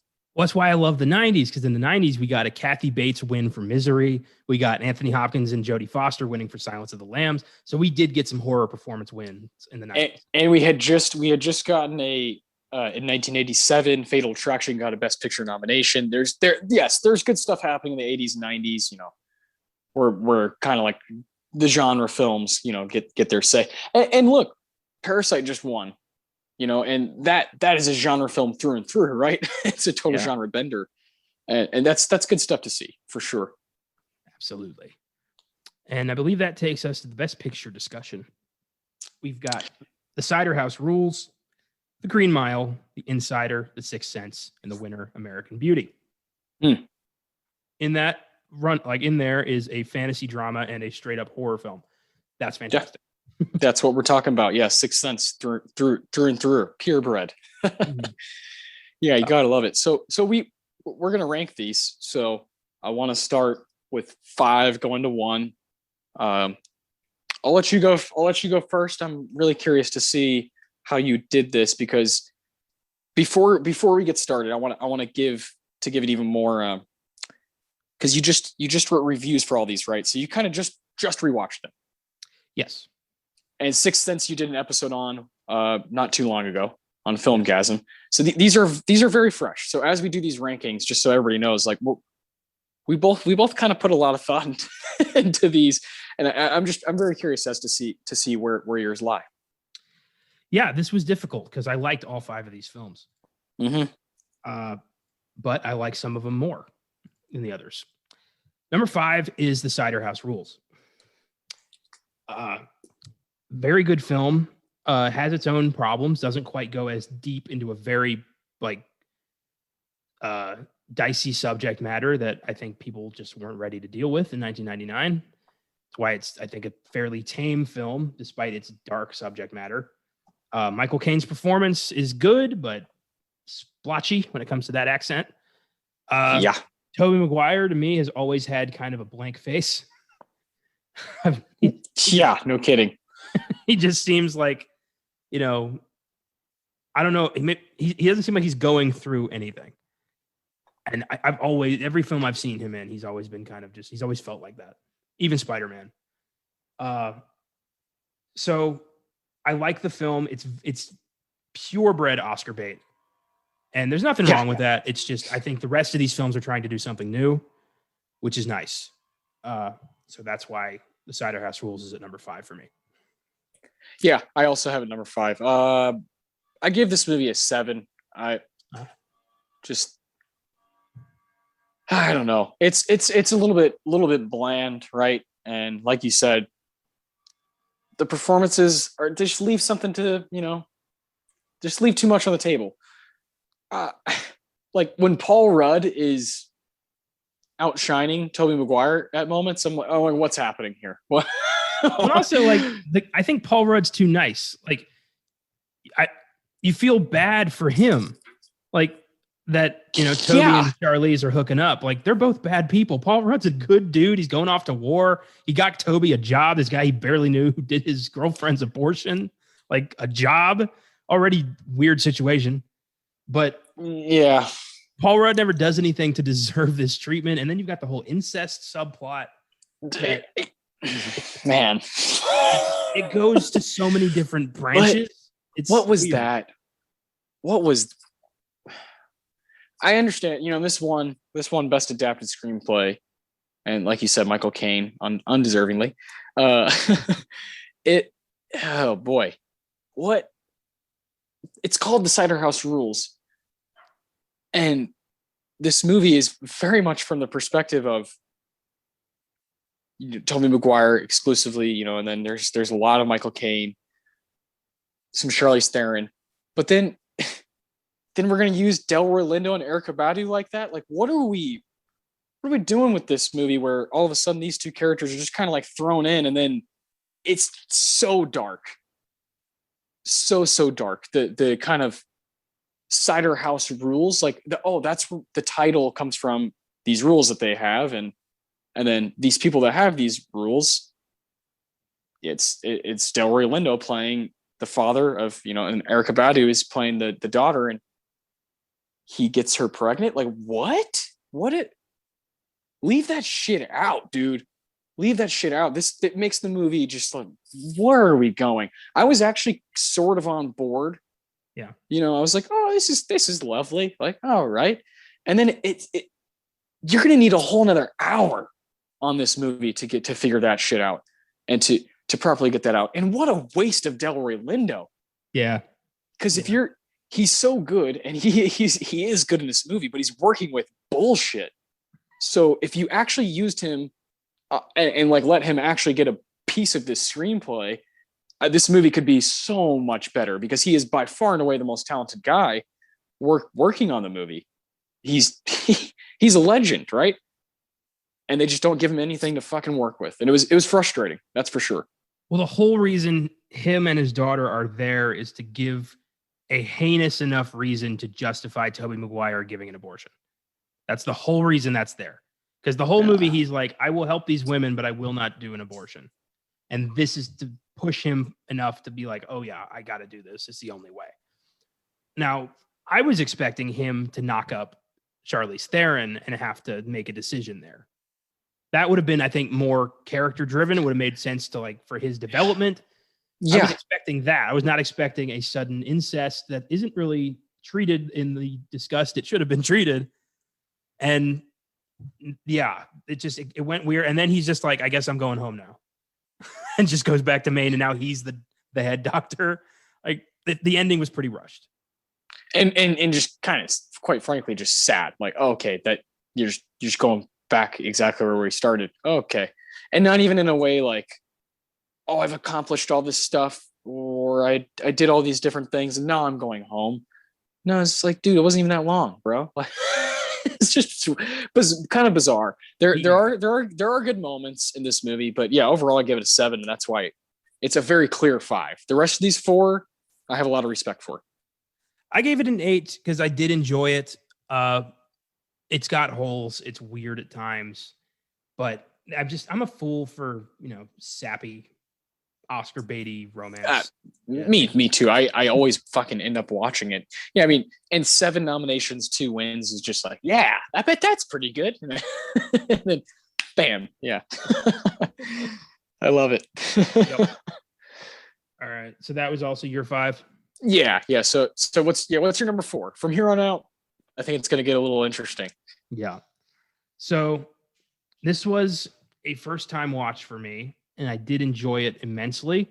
But the other 3 films I have liked for years. So number 4 is The Insider. Okay.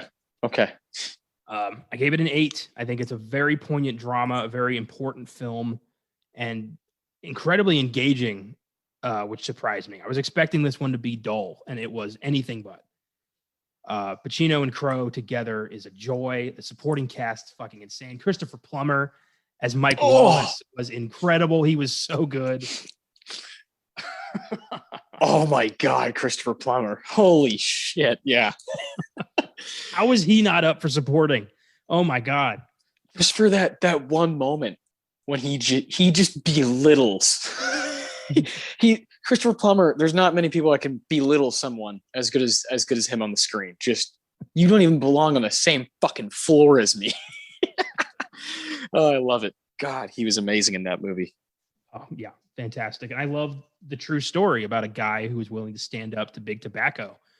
Like, that's such a great story. I love, the stories of whistleblowers, people who released dark secrets we all needed to know, and the fallout that happened. I love those stories. So yeah, I very much enjoyed this film. I just enjoyed the other 3 films more. So I'm sure with another couple watches, I will love The Insider. That's totally fair. I understand that. Yeah, it is a 2 hour and 40 minute kind of monster. And these other ones, like you said, have been with you longer. My number 4 is the whole film and the group. That'd be The Sixth Sense. M. Night Shyamalan's, to me, just not even close. It's his best movie. I rewatched this also when you guys did the episode, and pretty fresh in my mind. And you know, the main thing I kind of took away this time around, what we talked about earlier was Toni Collette, and how I think she has kind of reached a place now, especially after Hereditary. Well, she's pretty fucking important in the horror community, huh? She's what we call a scream queen. Yes, yeah, yeah. At this point, I think she's in that. I think she's in that tier. Yes. Just lights out stuff. And Haley Joel Osment, boy, oh boy, you know, you love watching kind of the young Oscar nominated performances. This one feels right. It feels right in the sense that, you know, they caught him at a right time, obviously, where he hasn't done anything since that's as good, which is really sad to think about. Yeah. But it's just the truth. The role finds him at the perfect time. The movie finds him at the perfect time, and it's just kind of a match made in heaven. So to me, the casting in this movie has, of course, Bruce Willis, but it has allowed this movie to age really well and still hold up at a pretty high level. Well, I just love you feel the weight on Cole's shoulders the whole time. Mm-hmm. You just feel that this is a kid with so much baggage, so much unnecessary darkness surrounding him at all times that he has no idea how to cope with or how to deal with or even talk about. And I love this film shows, you know, he gets to learn how to deal with this, how to cope with talking to ghosts. And I love the way Shyamalan handles the ghosts. Like, they're not intended to be scary. They're just here. And they are trapped and they don't know why. And they're lashing out because they're scared. Like, I love that idea. It's one of the smartest ghost movies I've ever seen. Yeah. Oh, for sure. Right. Got one of the best, right? And the movie, yeah, the film gets 6 nominations, no wins, but it's there, man. 6 nominations is a lot. And you know, it's something to be proud of, right? As a total genre film. So yeah. It's tough here. I give that movie an 8. So from here on out, you know, it's 8s and above for me. Yeah. I know it's just as tight for you. So what's your number 3? My number 3 is The Sixth Sense. Oh, there you go. It has been an 8 for so long, and then when I did the episode on Filmgazm, I moved it up to a 9 because I just had a meltdown when I was watching it, and the scene with Cole and his mom talking in the car, it brought me to tears and just like moved me, and I had to bump it up, and it's that scene that I think made it Oscar worthy. So it's a phenomenal horror drama. I think Bruce Willis gives his greatest performance of his career. I think, you know, he didn't try very hard often, but when he did, damn. And yeah, it's just a great movie. It started a career that should have been so much better. We got a few good ones, but a lot of shit. And I'm hoping he's back on track, but I wouldn't bet on it. Yeah, great movie. Good stuff. So, okay, so that was your number 3, Sixth Sense. My number 3 is The Green Mile. Boy, oh my gosh, this movie, I've seen it so many times, and not sit down and just kind of like dig into it, watch it over and over. I mean, it's been on, you know, TNT or TBS or this and that on TV and stuff. I've just seen it on so many times, and sometimes that'll, you know, kind of taint the film a bit. But The Green Mile, when you do sit down and watch it all the way through, it is very, very rewarding. Very, very strong movie. And, you know, kind of like, if I would have been you know, I was alive in 1999, but if I would have been the age I am now, I probably would have predicted this to win Best Picture, because it just seems like just a solid chunk of movie. It kind of takes you on the kind of emotional ride that you just kind of want movies to take you down sometimes.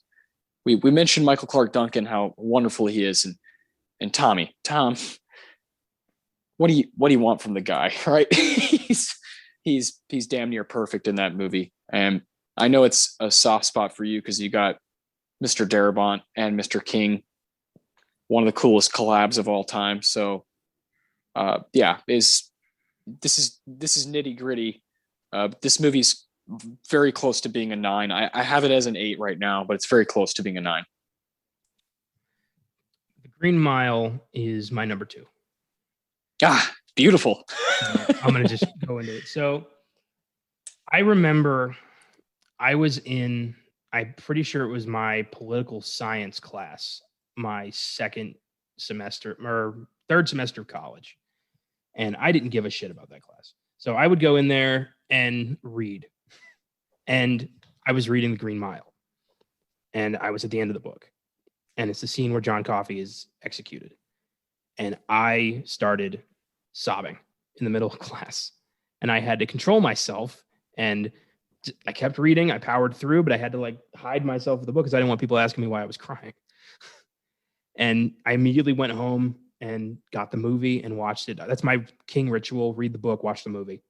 Mm-hmm. And The Green Mile might be the most well-adapted King story ever put to film. Darabont did not skip anything. Like, there's a reason this film is 3 hours long. Like, the script is the book. And it's so good.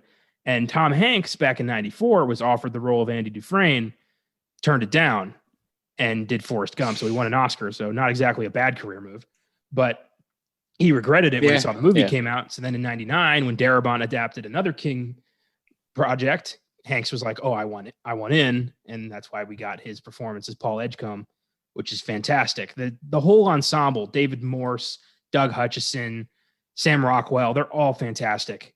And God, Percy Wetmore is such an evil bastard. Just King is so good at writing sadists, just people who love torturing other people. It's so grisly. And of course, Michael Clark Duncan is so innocent. And I love the Christ parable, and just it's so good. It's another movie that just brings me to tears every time I watch it. It easily could have won Best Picture, and I think the only thing holding it back is the Stephen King name. I think that, the Academy, as they probably, as everyone else, equates him with horror and did not want to give Best Picture to a Stephen King film. I bet that's what happened. I think that's why Shawshank lost too. Yeah, that one's real tough, huh? I'm a lot more okay with this one losing in 99 because I like the one that won. But in 94, I'm not a big Gump fan, so seeing Shawshank and Pulp lose to that is not fun. Not fun to look back at. Yeah. But Gump is okay. It's not bad, right? It's not a bad movie. It's just, to me, it's not even close to those other two. Especially Shawshank. Jesus Christ. What a special film. And kind of has Best Picture written all over it. I don't know. It does. Just that Stephen King name, huh? Well, with Darabont, I mean, he's done 3 King movies and all 3 have been solid gold. And I wish he wasn't in this constant lawsuit with AMC, because I really want him to do more King movies, but he just will not back the fuck off with The Walking Dead. So he's been in that for like 10 years now, this ongoing lawsuit. And it sucks because we could get so much, especially with the King Renaissance we're in right now, because Darabont is the man when it comes to King. He's proven that 3 times. And God, The Green Mile is a masterpiece. I can't say much about that. It is an awesome movie. My number 2 is what was your number 4, The Insider. Okay. Michael Mann, written by Michael Mann and Eric Roth. And boy, I think what struck me the most, I talked a bit about the cinematography earlier. That's the way this movie just kind of presents itself and moves. But, I really do think there's some truth to what I was saying about, like, when you just, as you get kind of older, and you become an adult and you become, different kind of movie fan than you were as a kid, I would have thought this is the most boring shit ever 10 years ago. But now I love Al Pacino. Now I love Russell Crowe. Now I love Christopher Plummer. Now I love Philip Baker Hall. These people mean a lot to me now. And then when you watch Last Mohicans and Miami Vice and these different Michael Mann movies, you start gaining a sort of relationship with these people, and you start becoming fans of theirs. And So when you rewatch something with all these people involved, it just strikes you all at once. And in this movie, there's a lot of just yelling, right? Just a couple guys in a room, few guys in a room, just screaming at each other about all kinds of stuff. Sometimes it's about what they're gonna edit within the interview on 60 Minutes. All these different things, and I'm just on board with that when it's done correctly, when it's written well, and when the yelling sounds good. I was kind of blown away by how well this movie moves for it being the runtime it is, and it's something I'm going to rewatch for sure. Yeah, I was very impressed with The Insider, and had the other three films not been phenomenal, I would have had it higher in my ranking. Yeah, this is the game. This is the game we play. A very what am I trying to say? Like, tough year to pick from. Like, fantastic bunch. And even then, it's not what I would have picked, but still, what we got was great. Right? Yeah. I mean, honestly, I think both of us could sub all five of these, but we love them. They're still good. And that takes us to number one. Here we are. I figured we'd be here. Obviously, we both have American Beauty at number one. Yes, we do. I read your review. I also gave it a 9. I don't know what it is exactly that holds it back from a 10, because this is when I was like 15 or 16. This is to me one, this is one of the best movies ever. Yeah. That I've ever seen. And spending, like you said, haven't willingly watched Kevin Spacey movies. But you do that now with this show. It's just an undeniably awesome 2-hour movie. There's nothing you can say about it. It makes you laugh like hard. It makes you almost cry.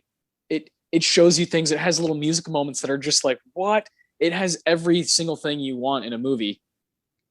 So I have no problem with winning Best Picture, and it's definitely my personal favorite of the 5. Yeah, mine too. It's so perfectly made. It's exactly as long as it needs to be. It tells a very concise story. The characters pop. They all feel like real people suffering crazy, like, personal shit. And yeah, I think everybody who's in it is phenomenal. And I was expecting to like it less because of the Spacey shit, but I didn't. I still think this film is amazing. I think it's one of the few films in history that fully deserves Best Picture. Yeah. Amongst this group, there's just no doubt in my mind. I think they got it right within this 5. I think American Beauty still stands so strong, and is going to continue to get more and more interesting, right, as time goes on. It's, again, a tough rewatch, but the themes of it and the things that are going on, as far as the American dream, and these different ideals that we have, and how we just kind of pressure ourselves constantly. Those things are never going to go away. No. This movie, it just feels like it had to be made. It really feels like one of those kind of just American masterpieces that had to be made. Well, everybody in this film is suffering from society's constant gaze on them in different ways. And I love how this film kind of pushes everybody out of their comfort zone at least once. And you get to see who they really are. It's beautiful. And it works on every level. Everybody's transformation makes sense. Goddamn. And the only one who doesn't have one is the photographer kid who already had his. He's already outside that norm. Yes. He's kind of gone through that threshold of like, this is all a facade and it's bullshit. Yeah. And that's why he has such an easy time playing along with his dad's stupid games. Cause he's like, fuck it. I'll get you your piss. Like, cause I'll play your games. Yeah. But I'm looking way past all this, like, holy shit. And it's, brutally fascinating. This is a great way to just go into our awards, man. I mean, we got the Tarantino for the best quote, or best line of the movie. Pick whatever you want. The Ennio Morricone Award for best music moment. That could be from the soundtrack or the score. Take your pick. The Philip Seymour Hoffman Award for best performance. Jesus Christ. And the Roger Deakins Award for best moment. Take it away with your Tarantino, because this is just so difficult. All right, I have two. First Yeah, one's because yeah. The first one's just a brief line, but had me laughing so hard. It's when Lester's at his job and his boss just goes, "Hey Lester, you got a minute?" And he turns with this perfect Hollywood smile and goes, "For you, Brad, I've got 5." It's so phony and it's so funny. For you, Brad, I've got 5. How was school, Jane? Oh my God. And then my other one is pretty early on in the film because I just love how honest it is. It's during Lester's narration. And he just goes, "Look at me jerking off in the shower. This will be the high point of my day. It's all downhill from here." This is the high point of my day. Like, good God, how do you not just feel sorry for that sad sack? Oh my God. I almost wrote that down. Because yeah, that is, the cold open to the neighborhood. And he's like, "This is the street I live on. I'm 42 years old. Within a year, I'll be dead." And then goes into the shower. It's like foggy, it's kind of like risky business. Like, what's going on here? And it's just fucking Lester just pumping one out. What does he say? What does he say about the bishop? What's that one line where he's like, "I was choking the bishop," or what is it? What is it? Yeah, let me look that up. I remember that. That was funny as hell. When his wife catches him jerking off, he says, "Oh, so shoot me. I was whacking off. That's right. I was choking the bishop." Yes, choking saying hi to my monster. Yeah. I was reading the trivia. Mendez just told Spacey to wing it on that. He did like 20 takes of different euphemisms for jerking off, and Annette Bening kept laughing every time. They had to do it like 20 times. Yeah, because it's fucking ridiculous. Oh, man. Speaking of Annette Bening, my Tarantino goes to a bit of Carolyn's dialogue, and it's a moment when she comes home and Lester has his feet up with a Miller Lite and he's playing with a remote control car. And she comes in and she's like, it's a little bit, my particular Tarantino is one line, but I want to give some build up. She comes home and she's like, "What's that in the driveway?" He's like, "That's my 1973 Pontiac Firebird. I rule." and then they're just talking or whatever, and then he's kind of like, "We're the only ones in the house." And Carolyn says, "This is a $4,000 sofa upholstered in Italian silk. This is not just a couch."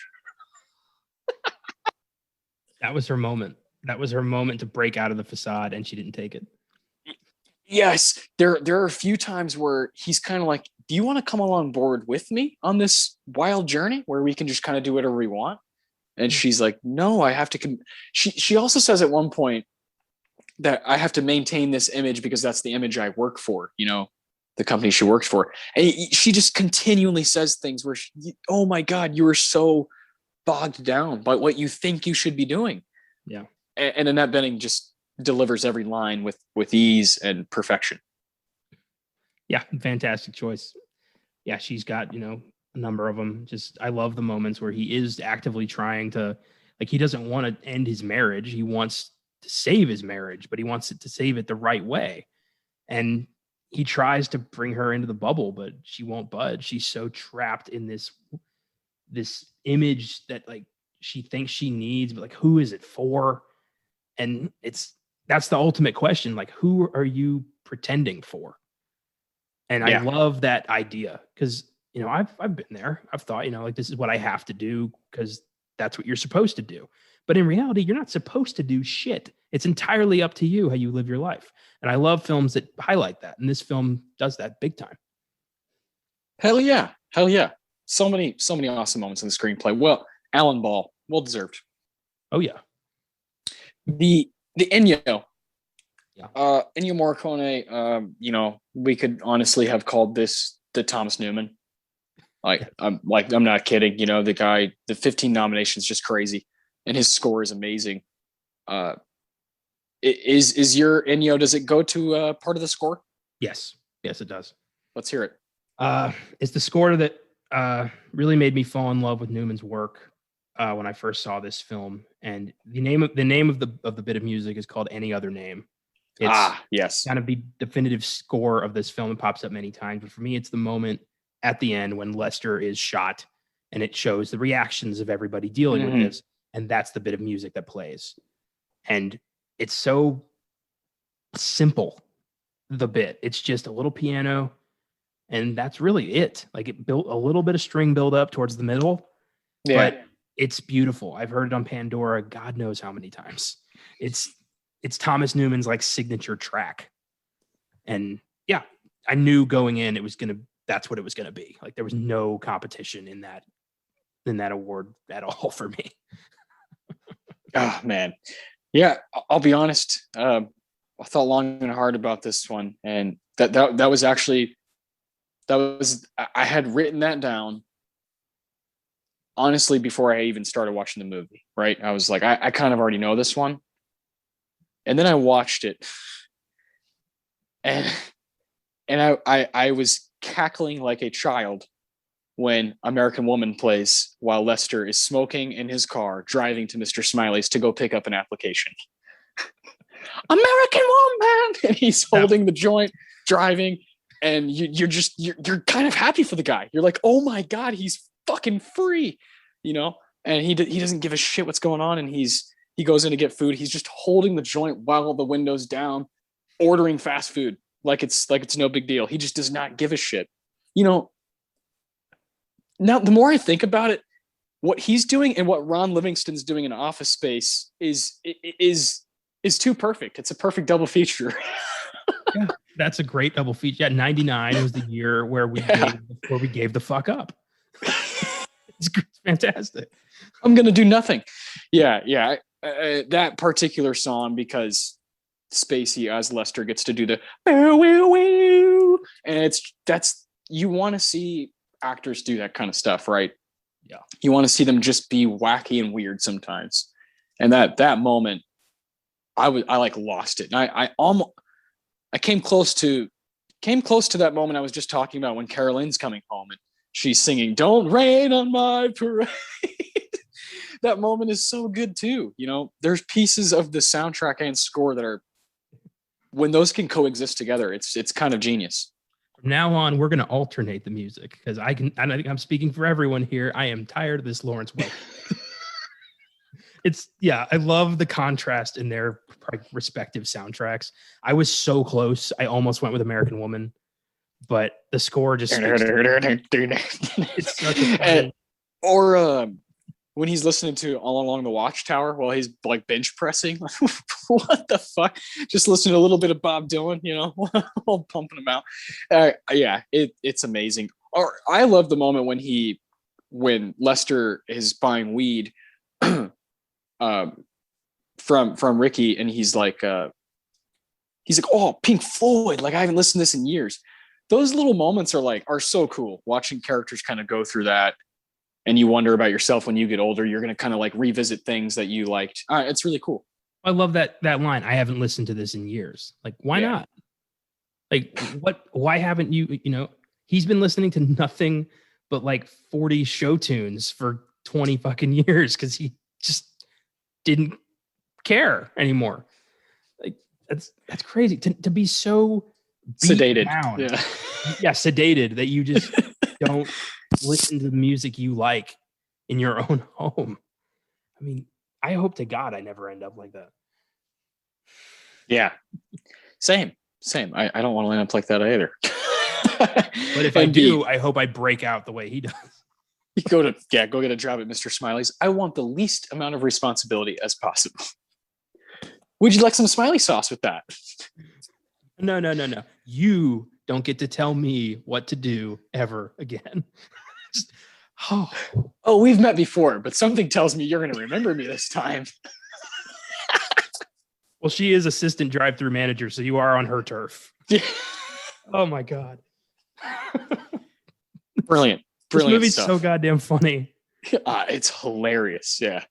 Hilarious. Oh, when Annette Bening is showing the house, I'm going to sell this house. And those people are like lagoon-like. this is a cement hole in the ground. Oh man, amazing stuff. I love it. Mm-hmm. Oh man, this is the toughest award usually, because you're giving it out to a specific individual. Yeah, and it's the Philip Seymour Hoffman Award. Who do you got? It goes against every fiber of my being, and I don't like giving him an award, but it's Kevin Spacey. He fucking kills it. This movie is his film for the most part. Like, Yeah. he is so good as Lester Burnham. It's hard to argue. I didn't write down anything because I already know, Yeah. I want to be like Annette Bening, but she's amazing. But Spacey, like you said, he's carrying this thing like nobody's business. And it's one of those that I'll never be able to kind of confront the idea of it being one of my favorite best actor wins ever. Yeah. Right?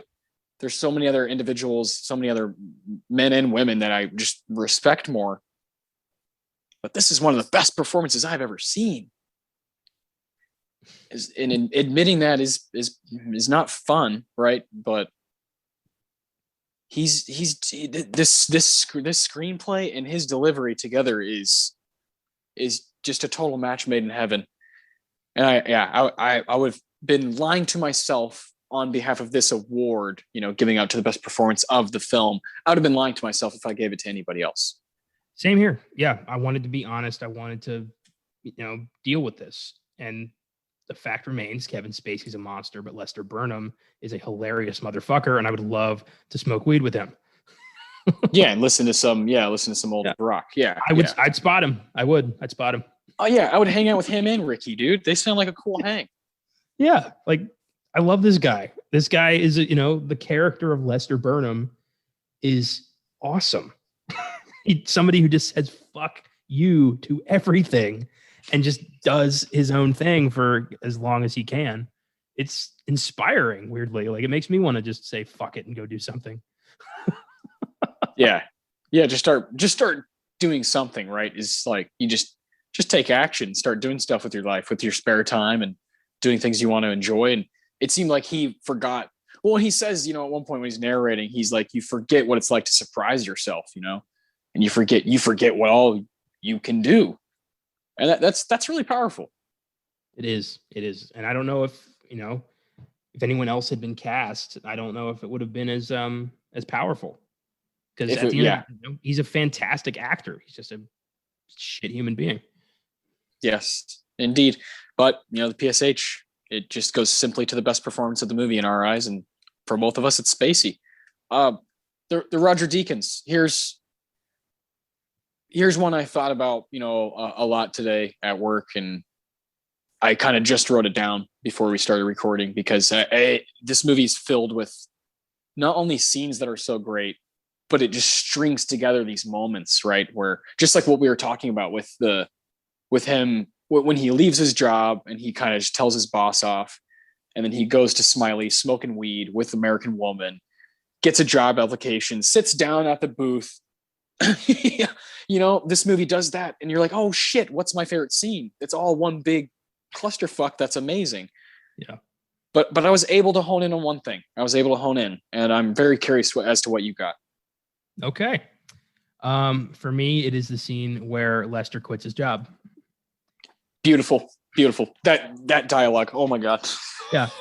He first of all, I've worked in an office setting, and the idea of having to write down what your job is to try to justify why you shouldn't be fired, that is the most inhuman shit you can do to your employees. So I love the way he handled it.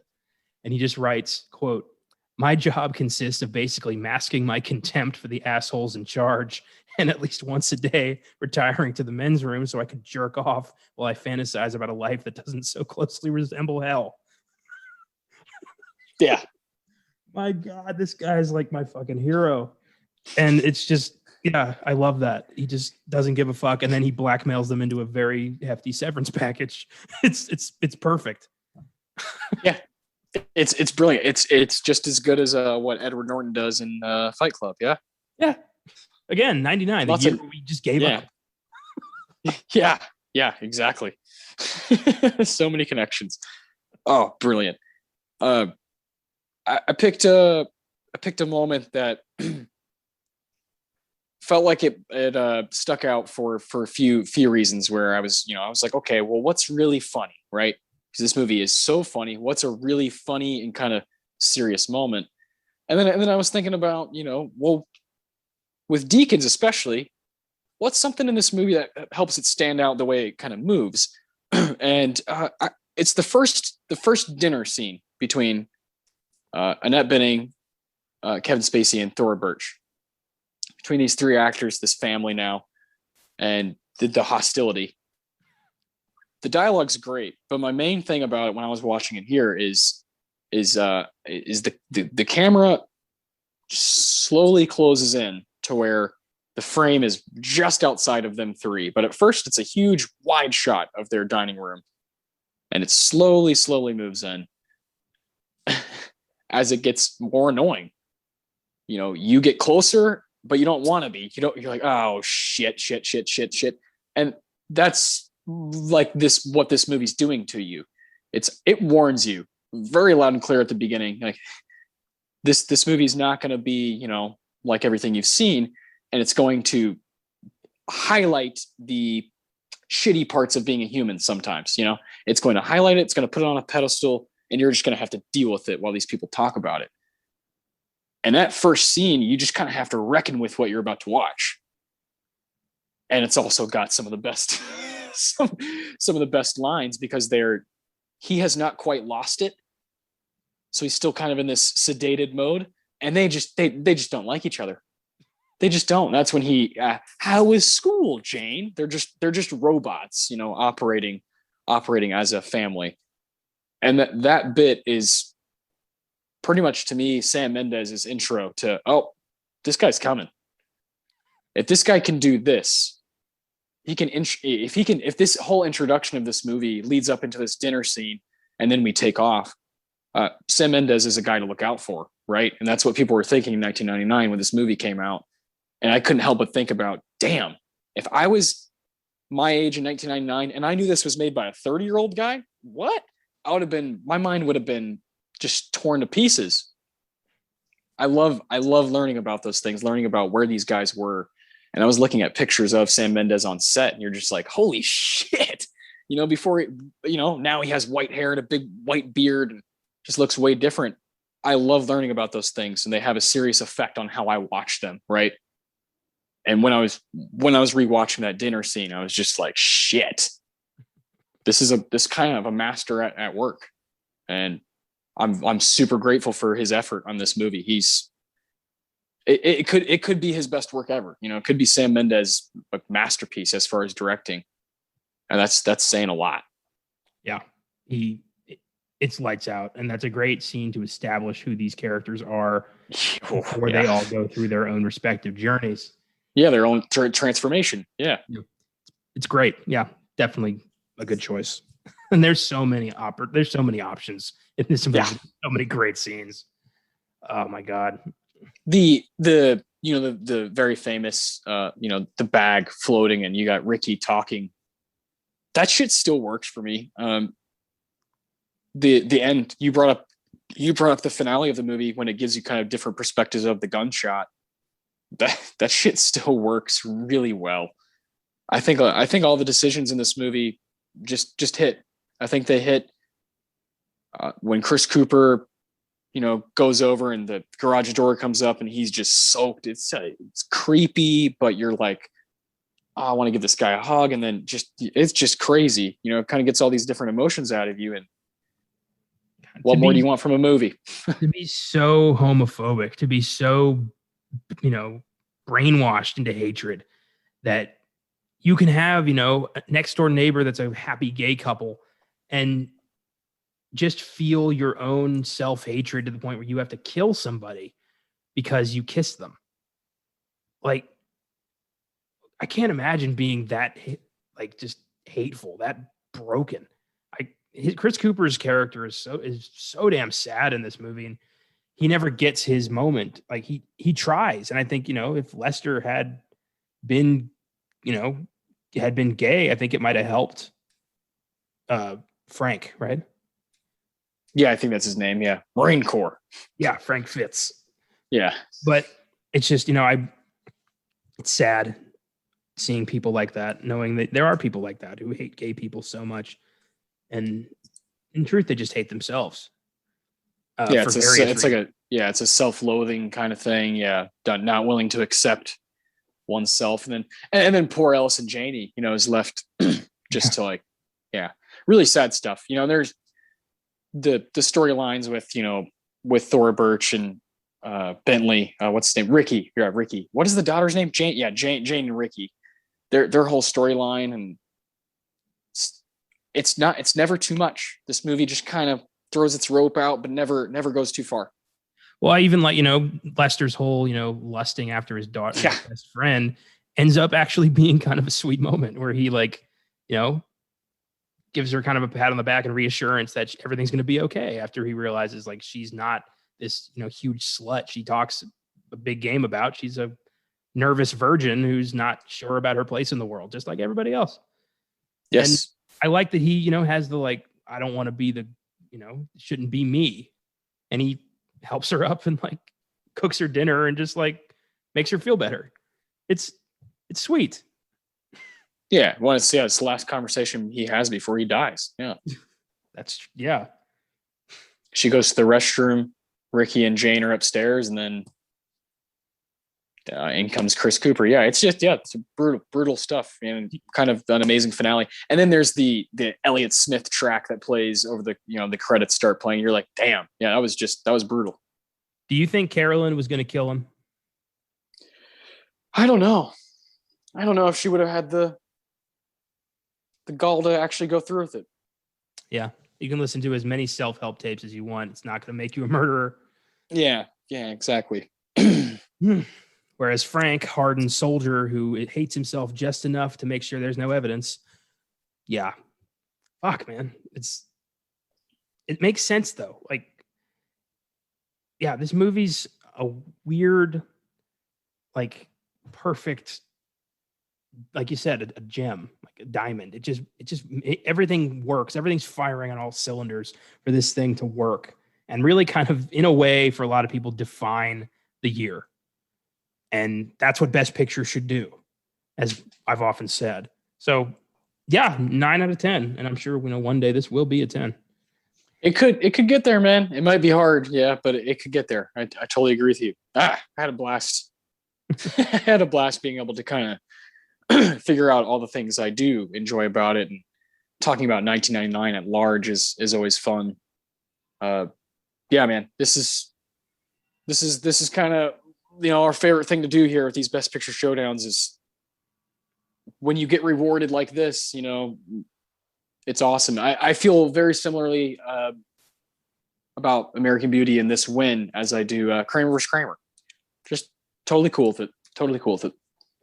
There's some, not every winner was justified, but a good chunk of them have stood the test of time and do still, last. And this is one of those films. Yeah, 100%, man. Next week we have a movie that has aged so well over 17 years. Just, I can't believe how good it is still. And that's The Incredibles from 2004. We're changing pace up completely. We want to do another animated movie. And I know you feel pretty close to The Incredibles. Yeah. It's time. It won Best Animated Film at the 77th Academy Awards. And it beat Shark Tale and Shrek 2, so not a lot of competition, but but man, The Incredibles, Brad Bird directed, just incredible movie. And of course there's the sequel, but we'll be mainly focusing on The Incredibles and figuring out a way to give awards out to that monster. We'll have a little Pixar talk, I'm sure, but I'm excited to hone in on an animated movie again, man. It's been since what, Shrek? Was Shrek before or after Beauty and the Beast? Shrek was after. We did Beauty first. Okay, so we got a couple under our belt. Yeah, this will be our third one. Feels right to do a kind of a one that we both really enjoy. Yeah, this is our first Pixar. There you go. First Pixar. Wow. Crazy. And we could, we talked about on the Shrek episode how that's the first, that was when they introduced the category for best animated feature film. So The Incredibles is not far after, but we could do, like we did Beauty and the Beast because it was up for best picture. We could do like Toy Story because it got an honorary award. We can kind of stretch it out, but there's not a whole lot to play with because it's only been around for 20 years. Yeah, and I can't believe The Incredibles is 17 years old. That's insane to me. Isn't that nuts? It's a junior in high school. Yeah. God, that'll be fun. I'll rewatch. I haven't seen Shark Tale in a very long time. I'll watch that again. Yeah. And Shrek 2 is a favorite. So yeah, Shrek 2 is solid. It's not really about. I mean, The Incredibles is definitely the one that should have won that award, and it's not really about that. We're just gonna highlight some things we love about that movie, and giving awards out to animated movies is always a treat. That'll be fun. You know what? I started watching that like 3 weeks ago, and I didn't finish it. I was like, perfect. I got caught up with something else, so timing worked out pretty well. I like it. I like that. That's perfect. This week on Filmgazm, I believe we are doing